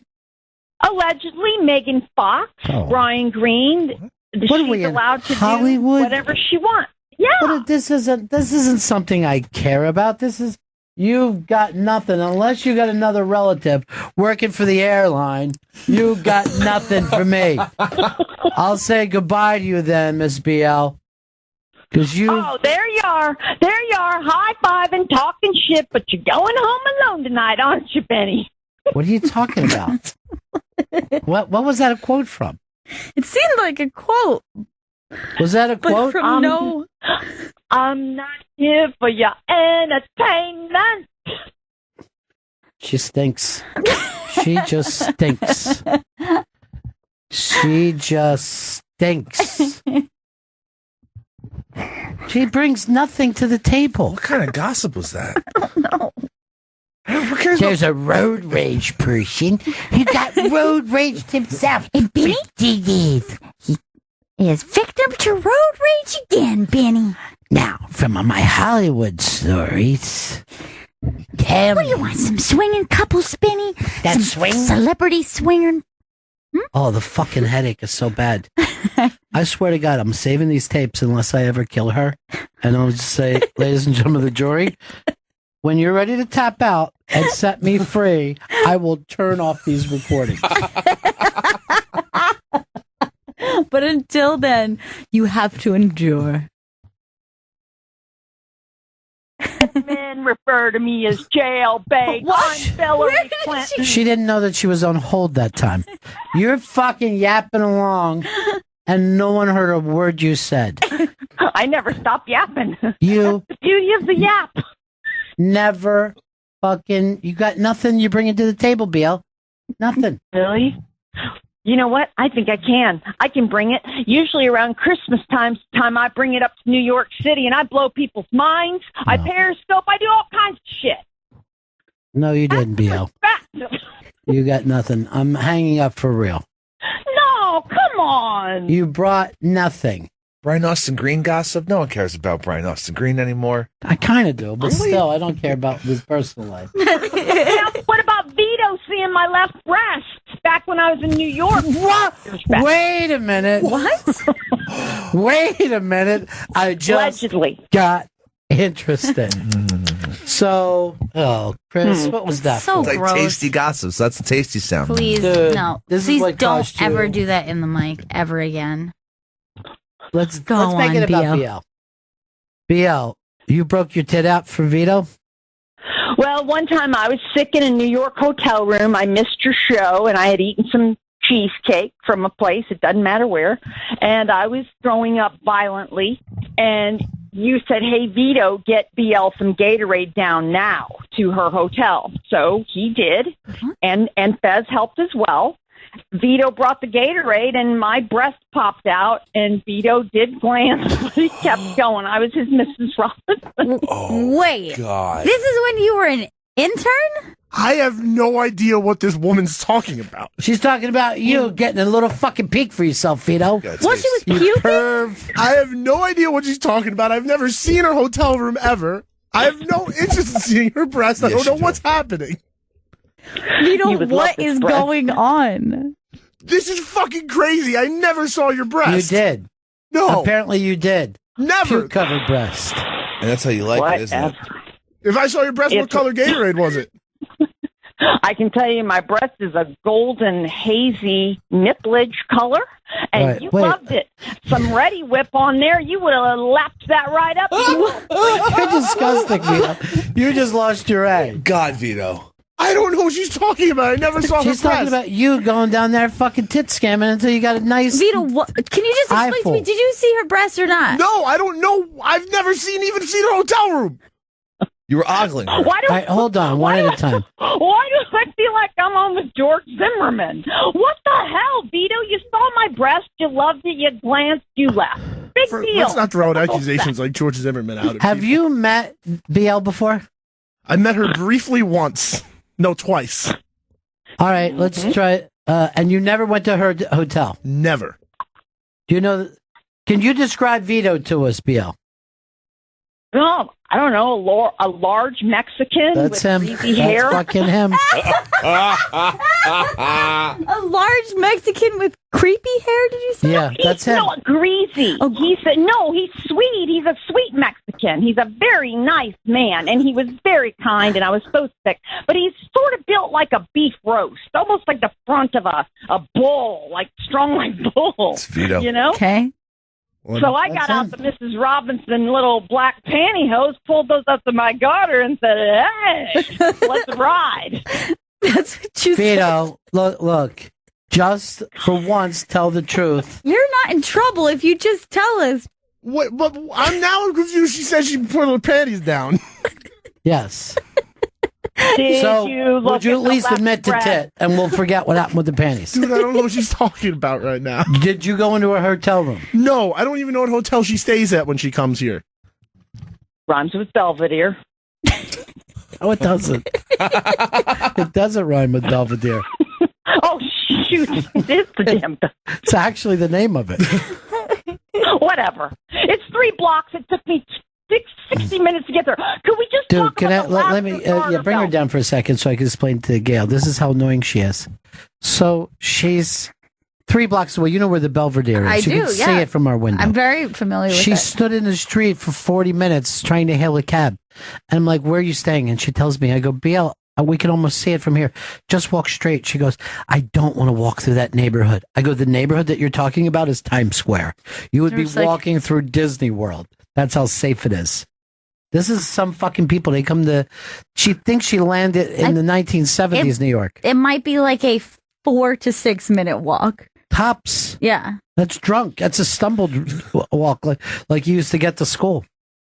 All right. If not you, who took Gate? See, here's the part of the story that sounds like a lie to me, BL. You said that I sent them, and I wouldn't care if you were dying in the street. I'm not sending any help for you. I don't remember sending you from Gatorade. Also, large Mexican confused me. It was actually Fez that sent it. Okay. Fez sent the Mexican. She called me it and a Mexican. Well, I know he's Italian. I know his slanty eyes. All right, you're being nuts Okay. now. Just Mine are slanty. Is that even a stereotype? I am checking with Oh, jeez. a non-public person. Did you send Vito with Gatorade to BL? And we will find out the truth. Who are you more likely if the jury stopped now? Okay. You had to start. Which way would you vote? Right now, due to the description, I can't rightfully convict Vito until I have more information. I think that fucker saw tit.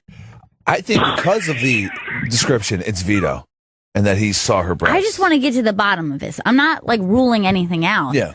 But I'm uncomfortable with how she feels very sure that someone saw her tit. When your titty falls out of a Snuggie and it's Vito that sees it, you know you showed I'm it sure out I would have a sixth to sense about child. that as well. And I will give you that. I did not see your breast. He does sound like he's adamant about it. He's a liar, though.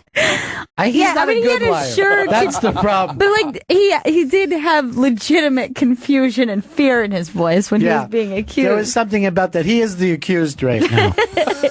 He's like the Pakistani kid accused of murder. He's so cute, though. He's so sweet the way he Is that looks why you at took it. your tit out? You fucking mean old skank. Why are you taking this innocent boy and fucking titty slapping him? Well, I wanted him to dick slap my face. Oh my God. You haven't had your fucking face dick slapped since fucking Seinfeld was in its first run. I don't even know how that makes sense to people. You know? I'm saying before it went to reruns. Well, all I know. That's is what, by the way, that's what BL was known for. in the old Really? days, A dick slap? Yeah, she'd take a dick slapping. That was her thing. She liked it. Yeah. He said, "You'll fucking piss before I give up, pal." Oh, listen to the king of Historia. Over there, where the pink car sticks out of the building. I'm the queen of Astoria, bitch. Hey, king, look out. Move over your night. I'm coming to town at Christmas. All right, I'm your stop it, president. stop it, bitch. Getting really weird. You're fucking crazy. Me and Chris look alike. You sure it wasn't him? I'm not looking for BL's breast. Interesting. Okay, now I'm hearing from the non-public person. Oh. I sent someone, but I don't believe it would have been Vito. I don't think he was interning then. Did you employ any large Mexicans? They don't tend to work as interns. Should I get Coach out of there before you try to say her tit? What are you doing, dude? I'm not trying to look at Coach's bosom. Coach, cover up. She's got a denim shirt on. Don't look at her. Was that a cry for help? Coach, are you okay? That was moaning. This is getting out of hand. So right now, we're not even thinking that it was Vito, but someone might now, have by the seen way, a tit. There's no way that HR would be happy for us sending a young intern to a Skanks hotel room. No, they'd be pissed. So Skanks a lot for Skanksgiving, tit, and turkey. So you might be, but you're accusing a young man and really soiling his reputation by acting like he's a tit glancer. He's soiling his diaper by not admitting it, bitch. Okay?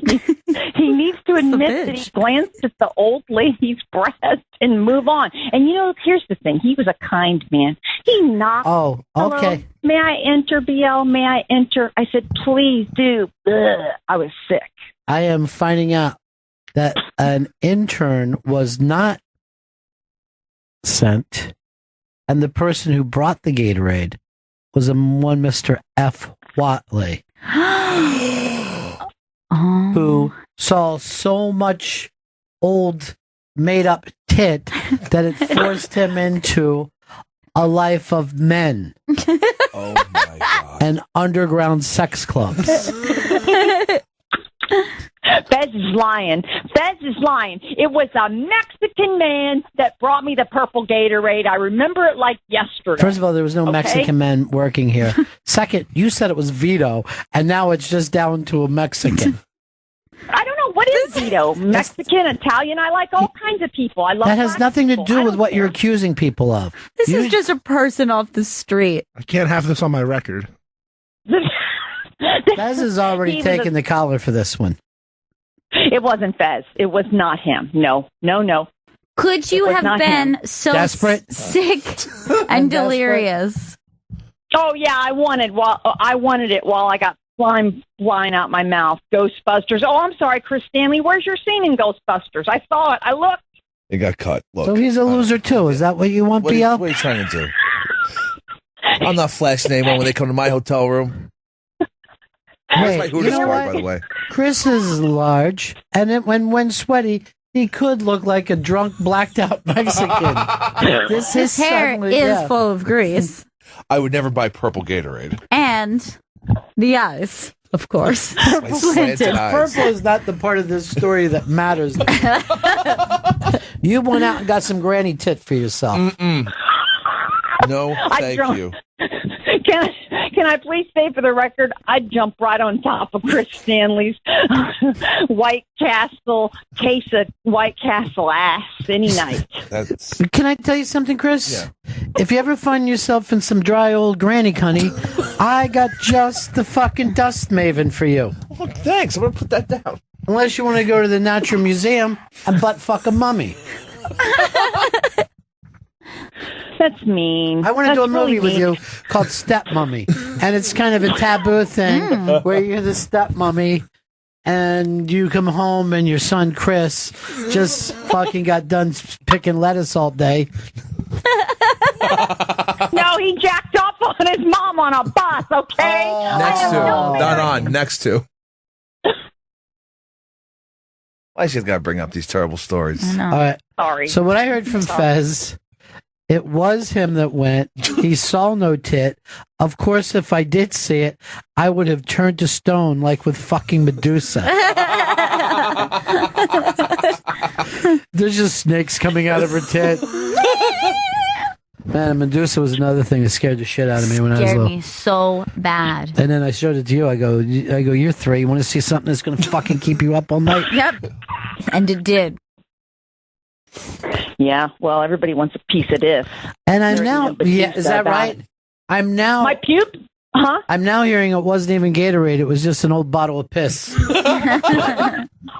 Why did you drink that? Because she couldn't make it down the hall of the woman's hotel she's staying at. You know what? This is just this phone call's an abortion. Everybody's not admitting. I they wish your want mom had an my abortion. BL, the living abortion. All right, I'm BL, the fifth I child. can't, I was an seriously, I accident. can't stand another minute of this, all right? I gotta go. Apologize, Benny. Big time, Benny. BTB. Love you. He stole that fucking name from Flats. Everybody steals. Flat's a liar. He's a liar. Everybody steals my jokes. What are your Stanley. jokes, BL? The fucking makeup line? I made up Bangtons. I could go through a whole You list. did not. That was Chris Stanley. That's mine. No, he did. Not even on purpose. Yeah. That's just how I That sound. wouldn't even be a joke, you fucking old crazy bitch. Why don't you do me a favor? Get a brush and brush those snakes back. You know what? This is Melania Trump signing off. Baron, where's Baron? Where's Baron at? Somebody get him. He's drinking out of his Versace sippy cup. Shut up. I know. I'm worried about your headache. You're going to need to hydrate after that. I'm gonna need I need a fucking knife to cut my head off. Go get me the sharp knife, Vito. Don't. Go ahead, Tits McGee. Go get me the sharp knife. Get from the big knife. Oh, my name was cleared. No. Just the fact that it came up at all makes me look at you like you were dirt. Disgusting. It's a problem. That's not my fault. It's a problem when someone accuses. People feel like when there's smoke, there's fire. You might have saw that tit. Disgusting. Well, when there is smoke, there is fire. It ain't coming out of nothing. Exactly. Those people are correct. Unless, of course, smoke machine. Is this a smoke machine? You know the difference between smoke machine smoke and fire smoke. By the way, Sarah believes it could have been Howard that went down and saw the tit. Howard doesn't look Mexican, Maybe. though. Yeah, He's he not very does. big either. Everybody kind of looks Mexican. Let's take a big slug of that, Chris. Enjoy yourself. Just trying to hydrate. Oh, that's horrific. All right, we've got Dr. Steve. Hey, what's up, Dr. Steve? How are you? I really I got to get you switched out in my phone, and then I also have to ask Dr. Steve why he took my reservation 2 weeks ago.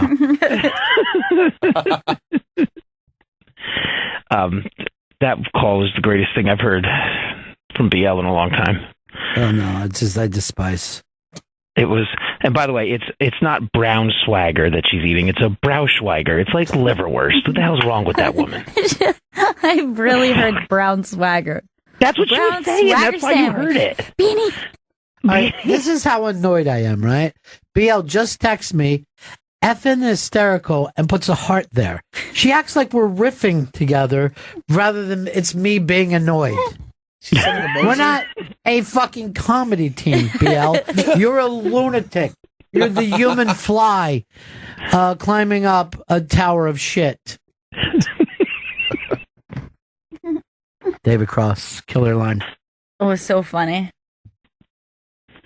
My dream is to one day have David Cross sing Southern Cross by Crosby, Stills and Nash. He just ends with, and I'm David Cross. That's the thing.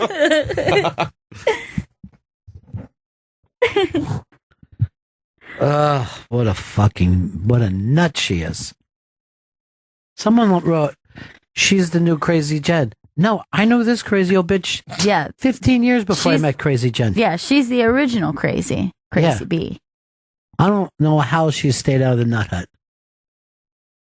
Yeah, I mean, it's pretty surprising. I should take her to a psychiatrist and then shoot her in the office and say, see if you can fix this.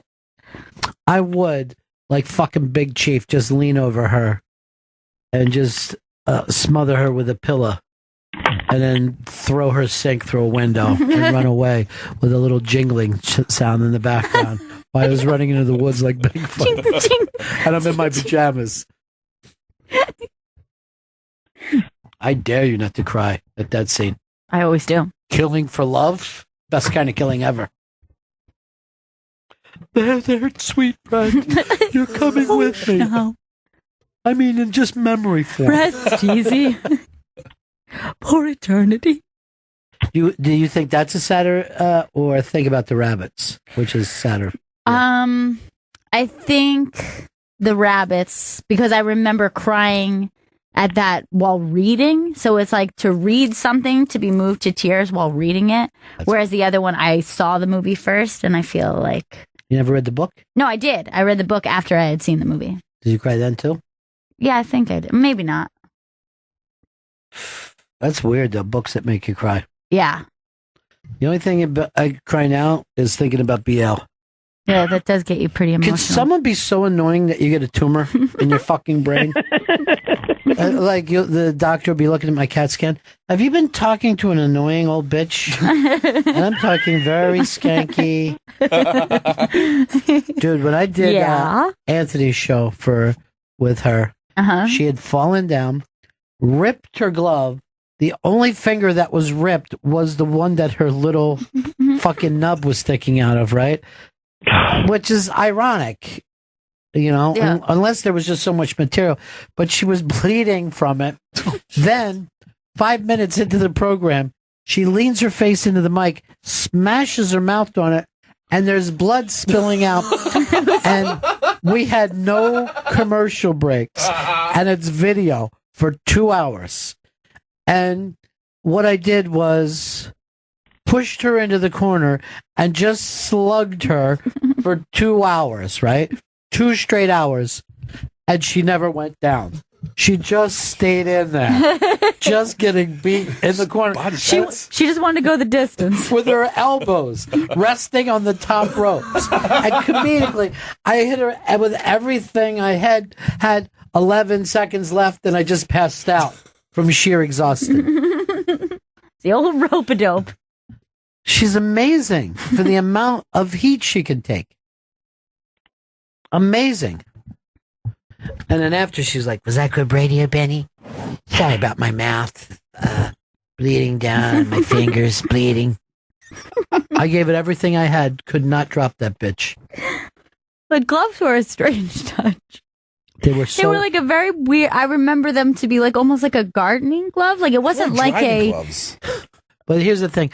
They were thicker than that. They were old tan leather gloves that apparently she was calling vintage, right? But from like 1930.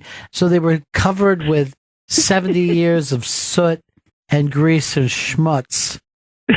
And she said she'd gotten out of the cab, fell, and her nub finger just ripped. Wow! Her knees. I'm watching the video of it. It's great. And she's like, on the way there, we're taking an Uber there, and she's like, "Benny, this is gonna be a setback. What the fuck are we even doing? How are we supposed to do this?" and it was fucking horrific. And then we went out to eat after, and I said to the waitress, this is the second waitress ever hired by Hooters. And then the waitresses treated her like she was some old royalty after that. Really? Yeah. They were very happy to have her there. Like you would with any old person. Like it's like if you found out like some old lady was the first woman ever to be in a biplane, why that would become, Right. even though you didn't know it, you're like, well, then here's some extra chocolate mousse for you, ma'am. You did it. She's literally the fucking world's oldest Civil War widow. My fucking head is just throbbing from her. Johnny, what's on tonight? Oh, by the way, Vito, tonight is where Big Brother's on the other channel, Channel 55. And it's also going to be on the CBS All Access app. I don't watch that shit. I'm not as modern as you. I watch TV on a TV. Why? Because I don't want to look at a fucking phone and act like I'm interested. All I do is use that CBS app. Let me ask you this then. Yeah. You don't have a TV, you use that phone. You watch porn on that? Yeah, I watch. Have you jacked watching that phone? Of course. Yeah. Now you bring that jizz phone into here That's with disgusting. us. HR, please. No, come on. I'm going to call the front desk and try to find out the extension. They'll be like, what are you talking about? There's no extensions. Everyone has their own phone now.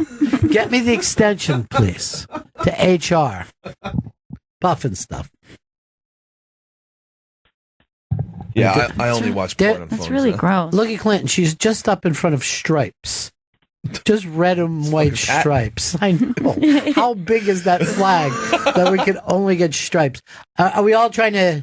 And she's like so hacky. She's like, just like our women's gymnasts, girl power will once again reign supreme. Bop, bop, bop, bop, bop, bop, bop. I sound like a metronome. She should just have that ticking back and forth. I'm surprised they haven't worked on that with her. Because I remember that being an issue 8 years ago. Is Yes. everybody focused on that? And it's the same, if not more so. They made fun of her the other day because she's an old lady that couldn't get up the steps without a little help. Like, she is 70. Yeah, come on. They ought to put a fucking rope around her belt, then just pull her up into the White House as she's hanging down. Hello, everybody. I'm taking a lift right now. By the way, I saw a new thing that isn't even Lyft. It's another company. Is it Get?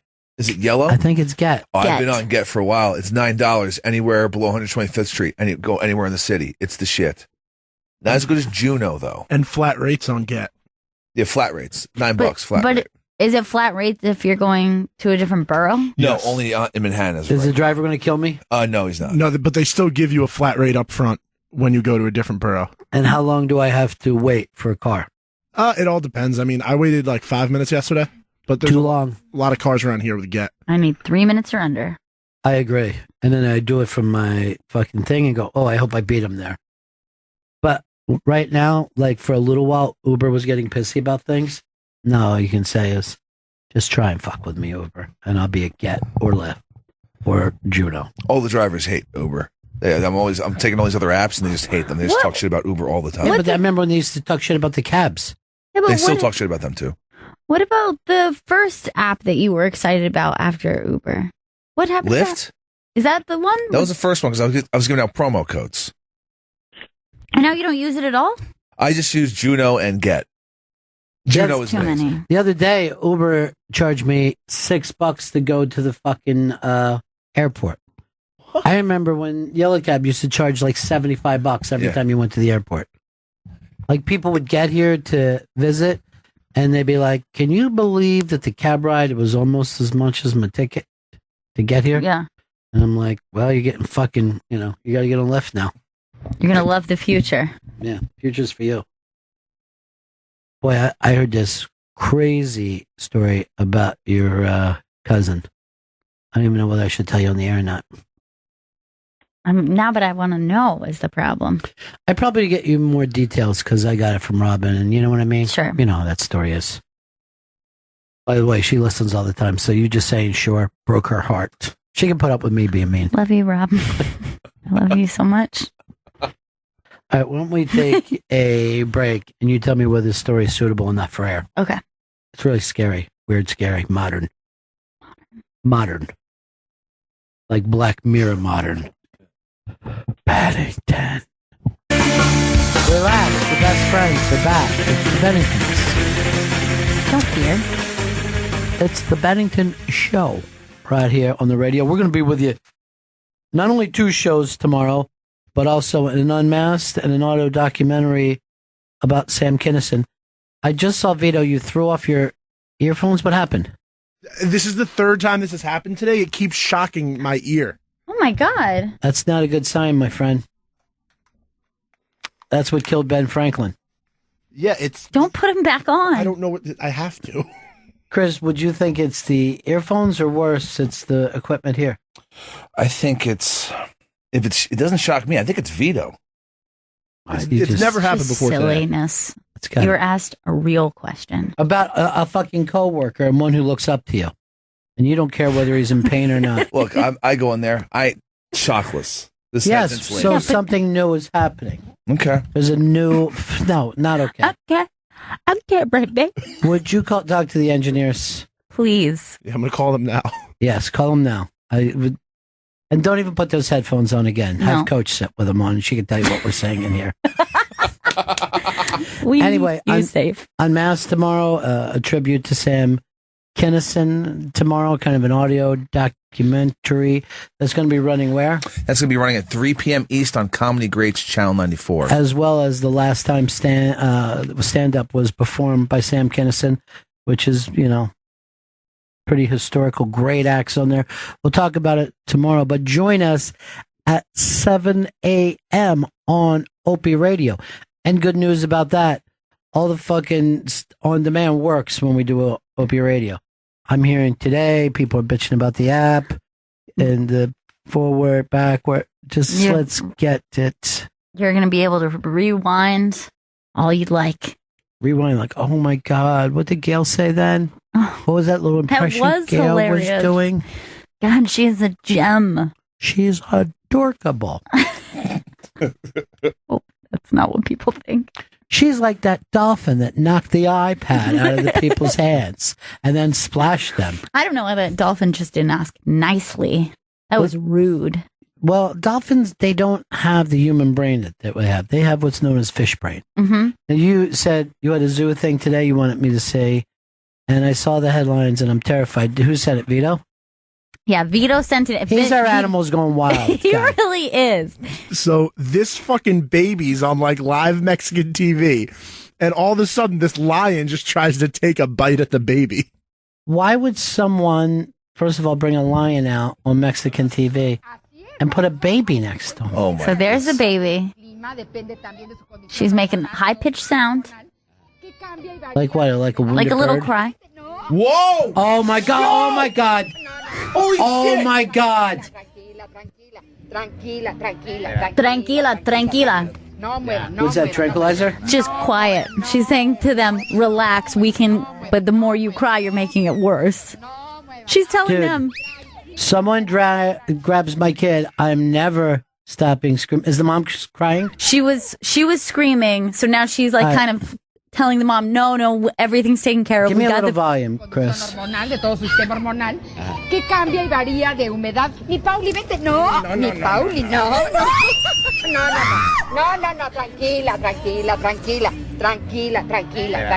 tranquila. No mueva.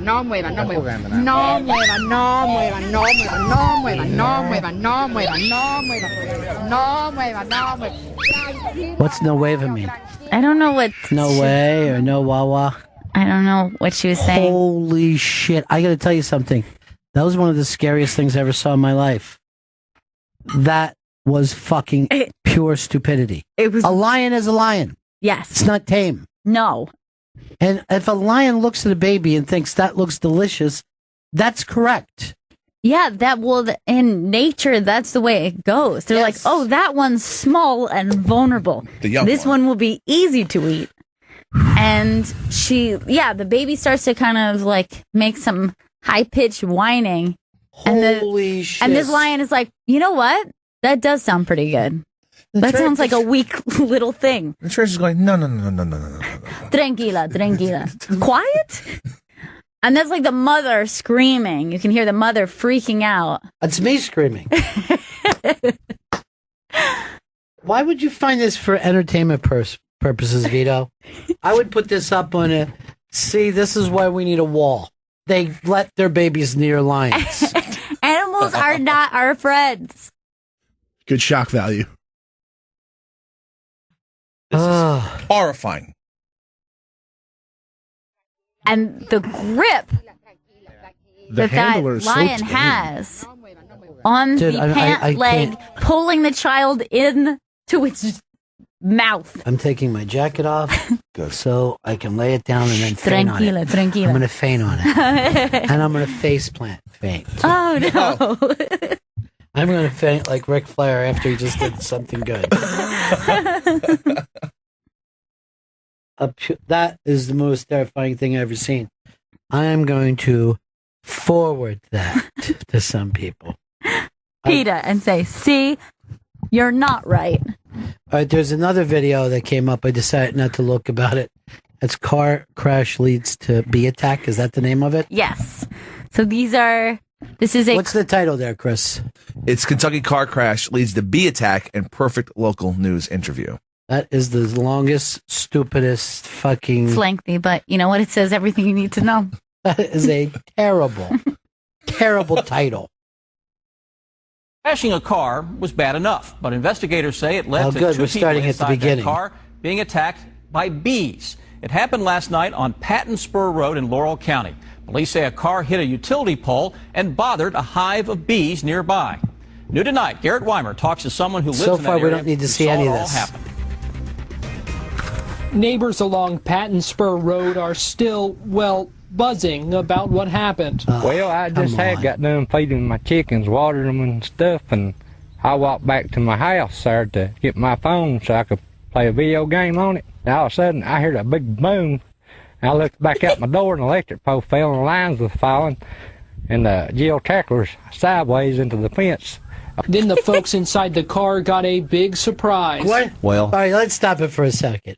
What the fuck did he say? He said, I was out on dang old days and I came out of my house and played on Pokemon Go and That's the Hillbilly Bears. Hey, literally. I had a clothesline wrapped around my ball sack when I hear a crasher coming my way. Next thing I know, the small implement that I had in my butthole had fallen down, was stuck in my sock. All right, keep going. he disturbed them. And there's a guy come out screaming and squalling. What? And who's doing running around about like a chicken with his head cut off. Anderson then says they ran up the road, He had to grabbed pick it their up for hose him. outside his home, and started trying to spray off the bees. But I told him he need to get out of that water, but say I didn't know he was getting eaten up by bees. I thought he was just high. Deputies say the couple were... I'd stop it. So they were trying to spray the bees off. His hose. He said, "You better try to get up off that water." I know it, bees. I thought they were high. I don't know, I don't know no dang on honeybee or some kind of a bumblebee or something. You better get your meth mouth away from that hose, son. I'm about to Second Amendment your ass.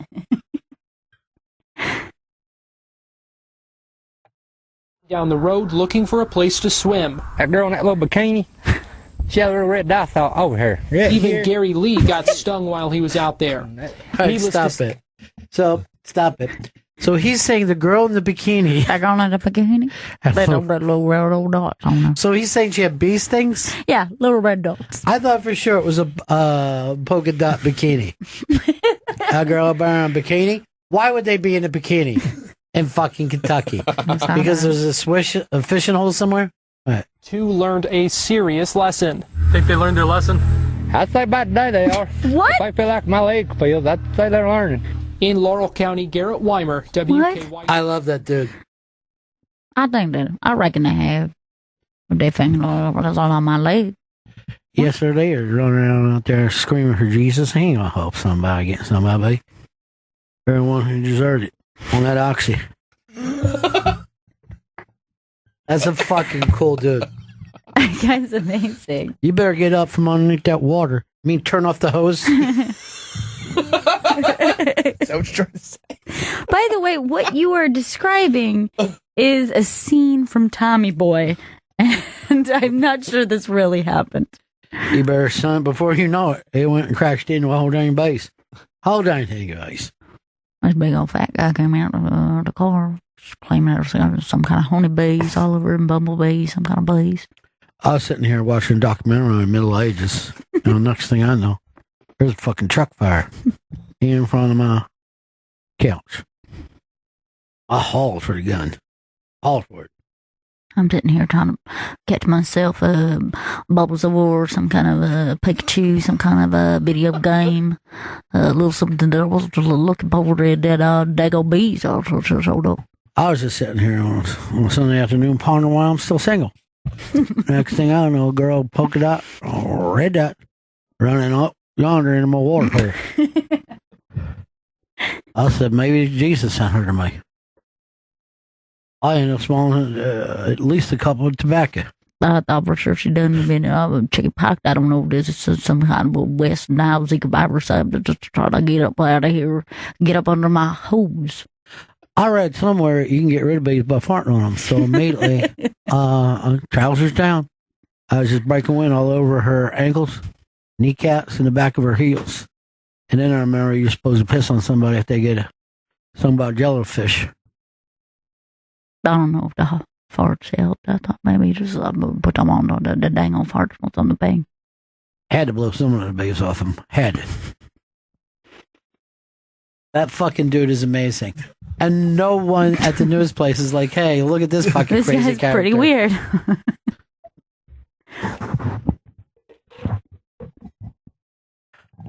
Hey, Dean in Canada, how are you? Hey, good, Ronnie. How you doing? Cool. Good. I just flipped on my iPad here, and I noticed that the 3-year-old video of Rob Ford doing crack has just been made public. Yeah, I don't think it's as funny now that he's dead. No. Yeah. Well, Takes the fun out I of it. appreciate it. You didn't even know he was dead, actually. No, I until didn't. the other day. No, I didn't know. So he got that you actually there. made me feel bad. He got you there. Yeah, if people would have kept me in the dark, I'd have been laughing and leg slapping. All right. I haven't looked at it yet, but you may want to take a peek. Yeah, we'll definitely go looking for it. We'll get on as soon as possible on the journalism team we got. Someone wrote in that Gail does a perfect Boomhauer. I forgot that character from, what was the name of that show? King of the Hill? Yeah. Dang old, saying no day, Sunday was on the dang old. I went all the way old school to Hillbilly Bear. Who was asking you about your hat yesterday, Vito? In the last person I remember was a few days ago was Joe Mackey. Everybody's interested in that hat of his. Yeah, they really like it. Particularly baseball fans. It's a cool hat. A lot of comedians are baseball fans. You ever notice that? Yeah, and not a lot of other sports. It's weird. Well, because they got a lot of time to themselves. Chris has got the big problem of putting together the football schedule, and preseason has started, Chris. Yes. And then, Labor Day is a big vacation week. So you got a lot of work in front of you, as per usual. I'm going to contact everyone, and I'm going to secure a prize. Secure a prize is nothing a regular person would say. I'm not very regular. No one would say, ew, I'm that's not going my to the business. boardwalk this weekend. I hope I secure a prize. I'm playing bingo, trying to secure a prize. Why would you say secure? Did you hear from somebody else? Did you mean procure? No, I didn't. I meant like secure a prize. Like I'll have it in hand. But no one secures prizes. They don't? No. I don't think you need to secure it. I think Gail was correct. So I have to procure, not secure. What? Procure? Procure? And you know what? They won't let Coach live in this country. It's sad. Mm-hmm. This fucking natural born Queens bitch. By the way, go to Hard Rock Johnny's thing. He's got a picture of BL's gloves that he put up. That's making me laugh quite a bit. Either he has it or Dr. Steve. Hey, hard to tell. send Coach in before the, and tell her to, Spencer hustle into here. I'm tired of her lollygagging around. Good speed, Coach. It's good acceleration. Coach is just wearing sweats today. Yeah, basically. But look at these gloves on her. Can you make it bigger, even bigger? Is it as big as it gets? I can make it bigger. I wonder how many times he says that to youngsters. And always fails. Look at those crazy gloves. And that's her finger sticking out. But So yeah, that weird. nub is Yeah. her finger. Yeah. She's missing. But look at the No. stained gloves that I told you about. Yeah, they're very the dirt level on the thumb. It's kind of like black. Give me the Yeah, it's definitely not dirt. It's either she changed the oil or someone changed the oil back in the 1950s, just 30 years after those gloves were made. It's so funny. It's disastrous. Sad, Coach. That's the woman who called. And give a close up on the mug. She's so sweet on the phone. Is she? Yeah. Look at that craziness of her. And I had to do 2 straight hours with her. 2 straight hours where we both realized we were dying. just the two of you Yeah. alone Alone again, naturally. with your thoughts. She looks nice. If I would have had a screwdriver, I would have buried it deep into her neck. And nobody would have said a word about it. And she passed away, I could have thought to myself, well, this is just the same amount to play off of as it was before when it lived.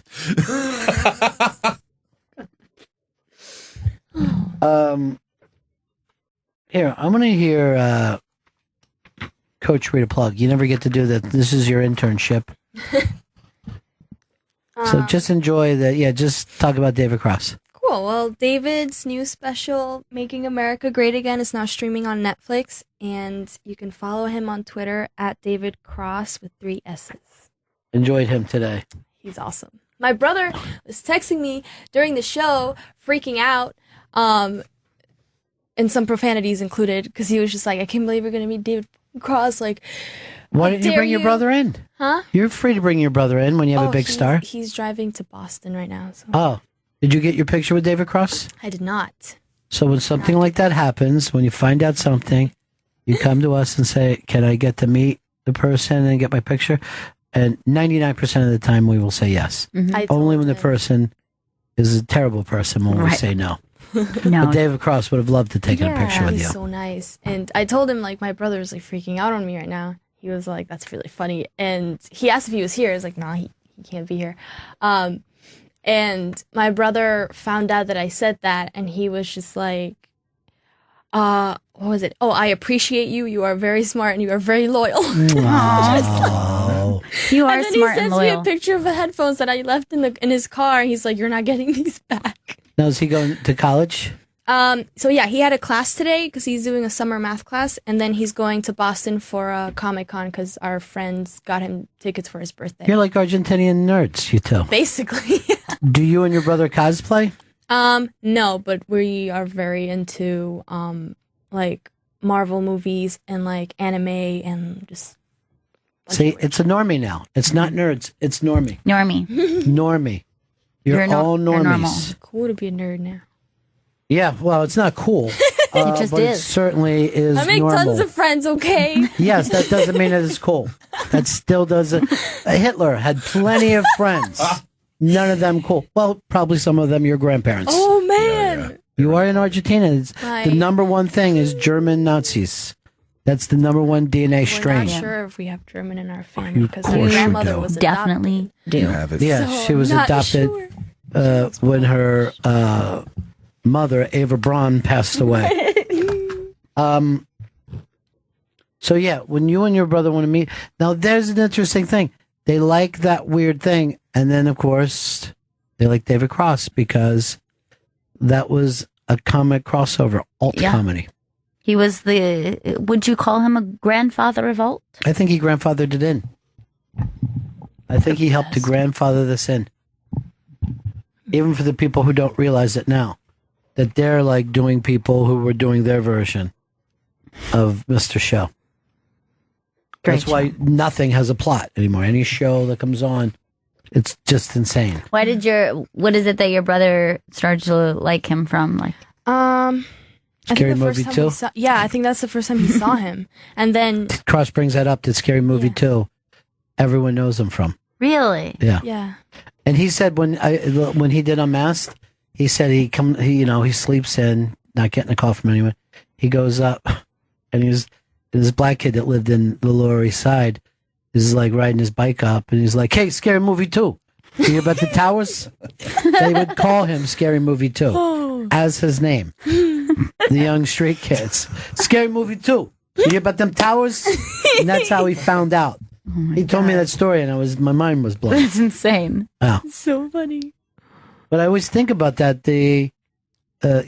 the time, if you're not living with your family or your friends or late sleepers, there's plenty of people who woke up late. Very late. And heard what happened earlier in the afternoon. That's weird. Yeah. I was climbing up the Trump Tower that day as a human fly. Really? Yeah. You were before your time. Yeah.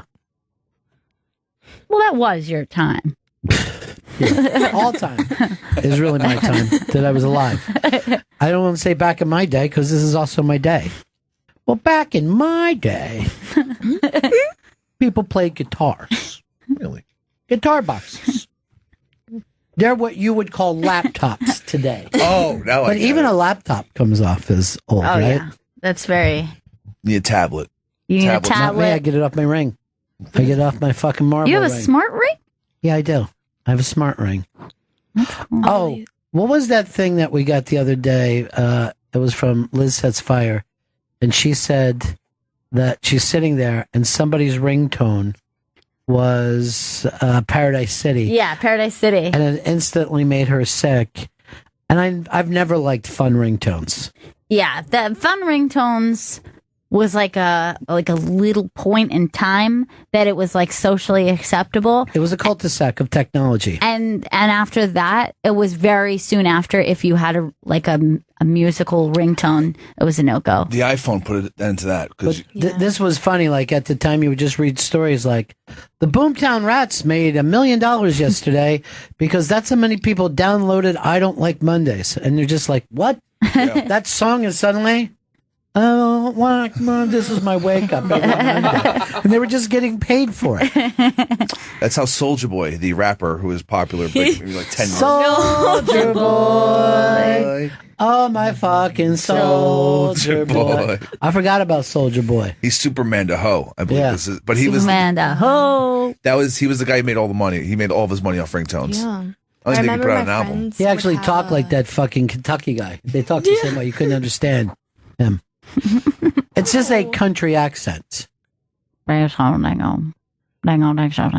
Chris has a kind of a city version of that. Everyone always has Yeah. to say excuse me to Chris. Yeah, mumbling weirdo. Well, it's just that you mush all the words into one syllable is your problem. He also acts like talking is exhausting for him. Yeah, and also, what's the rush? Like, what is the rush to say a sentence? I just want to get it out there as fast as possible. But why? I don't know why. Then we can't hear what you're saying. I know, it just destroys everything I'm trying to say. You're wearing headphones, so you know what you sound like, correct? Yeah. Yes. Then why would you think swinging back and forth on your chair is going to help you on a radio set? This is something new I've been doing. I got to get Yeah, but you myself don't out take of the it. mic with you. So you're sometimes very far away from the mic, and then you just come screaming back into it. This is in. The U.S. has won every Olympic medal that there is. Oh, We've got all the great. medals now. Perfect. Every single one? Uh-huh. And you see that volleyball player? It's Michael Phelps. He's decided to take up volleyball. Oh, my He's God. good. Superstar. Let's play this. What is the most physically difficult of all the Olympic sports? Gail, you first. After seeing Simone Biles do the vault, I think, to me, that has to be the most physically difficult. You're just going to be just spent after it, just Yeah. like I'm exhausted. I've done gymnastics and swimming, and gymnastics is hard. I'm going to go swimming because the amount of races they have in a short period of time. I say judo. Okay, one person is definitely wrong. One person is not even, judo can't even be talked about. I was thinking watching water polo. The fact that you're not just swimming, but you never get to touch the bottom, and you're always like, I think I'd rather be swimming than just constantly trying to keep my head up and then throw. Like you have to doggy paddle and throw at the same time. But where does your power come from? Because everything you have no resistance. Yeah. If you're throwing a pitch, if you're throwing a football, it always is about your hip and the step off that you get. But here you're just floating, and you're lucky the ball doesn't go backwards. You know what I think of every time I watch water polo with the underwater shots? I always think of your invention, drain ball, which I used to watch from the sidelines with the goggles underwater, and that's what I always think of. Well, it was called the drain game, and the way that it was played was there would be a floating kind of a Nerf volleyball, and you had to take that, of course, the deep end of the pool, whether it be 8-9 feet, push it down to the bottom and hit the drain with the other players doing everything they can do to stop you. And anytime you come up, you're out. So you had to stay underwater once you did it. There was only a couple of people that enjoyed the spread of drain game. I don't think it went further than, I'll say, 3 people with you as a very young kind of commentator. And yes. She'd be so little that she'd be sitting watching the action go down. That game could have been one for the ages. It was an excellent game and terrifying. The battles that would happen. The battles that would take place. And there were no rules. Like bows fish were being hooking. bows were being thrown. Somebody. Like they would be choking each other under there, pulling the other person down when they were trying to go up for water. Yes, you don't get to breathe. A drain game. It was exhausting. We used to say it's time to swim through the puke of drain game. That's very funny that you could even remember that. Well, we're at the end of the show. You got plugs for Coach to do? Yeah. All right. So here you go. Here you go, Coach.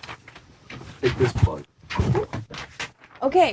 The Unmasked with Mike Birbiglia and the cast of Don't Think Twice premieres Friday at 2. Don't think. Don't think twice. Don't think. Don't do that. Premieres Friday at 2 p.m. on Raw Dog, featuring Mike Birbiglia, Chris Gethard, Gillian Jacobs, and Kate McCucci.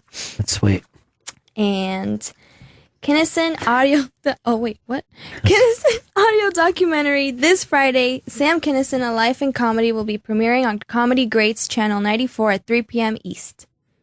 That's good. It's beautiful. And we are on tomorrow morning at 7. 7, everybody. 7, you guys. Chris, Gail. Double trouble. 7 a.m. Be here and be queer. Yes, because we accept. I'm going to do it. Gail, would you like to end the show today? I would. We'll see you all again in 1974. Ladies and gentlemen, the evening is over. We hope you all enjoyed yourselves, and we'll see you all again in 1974. Good evening!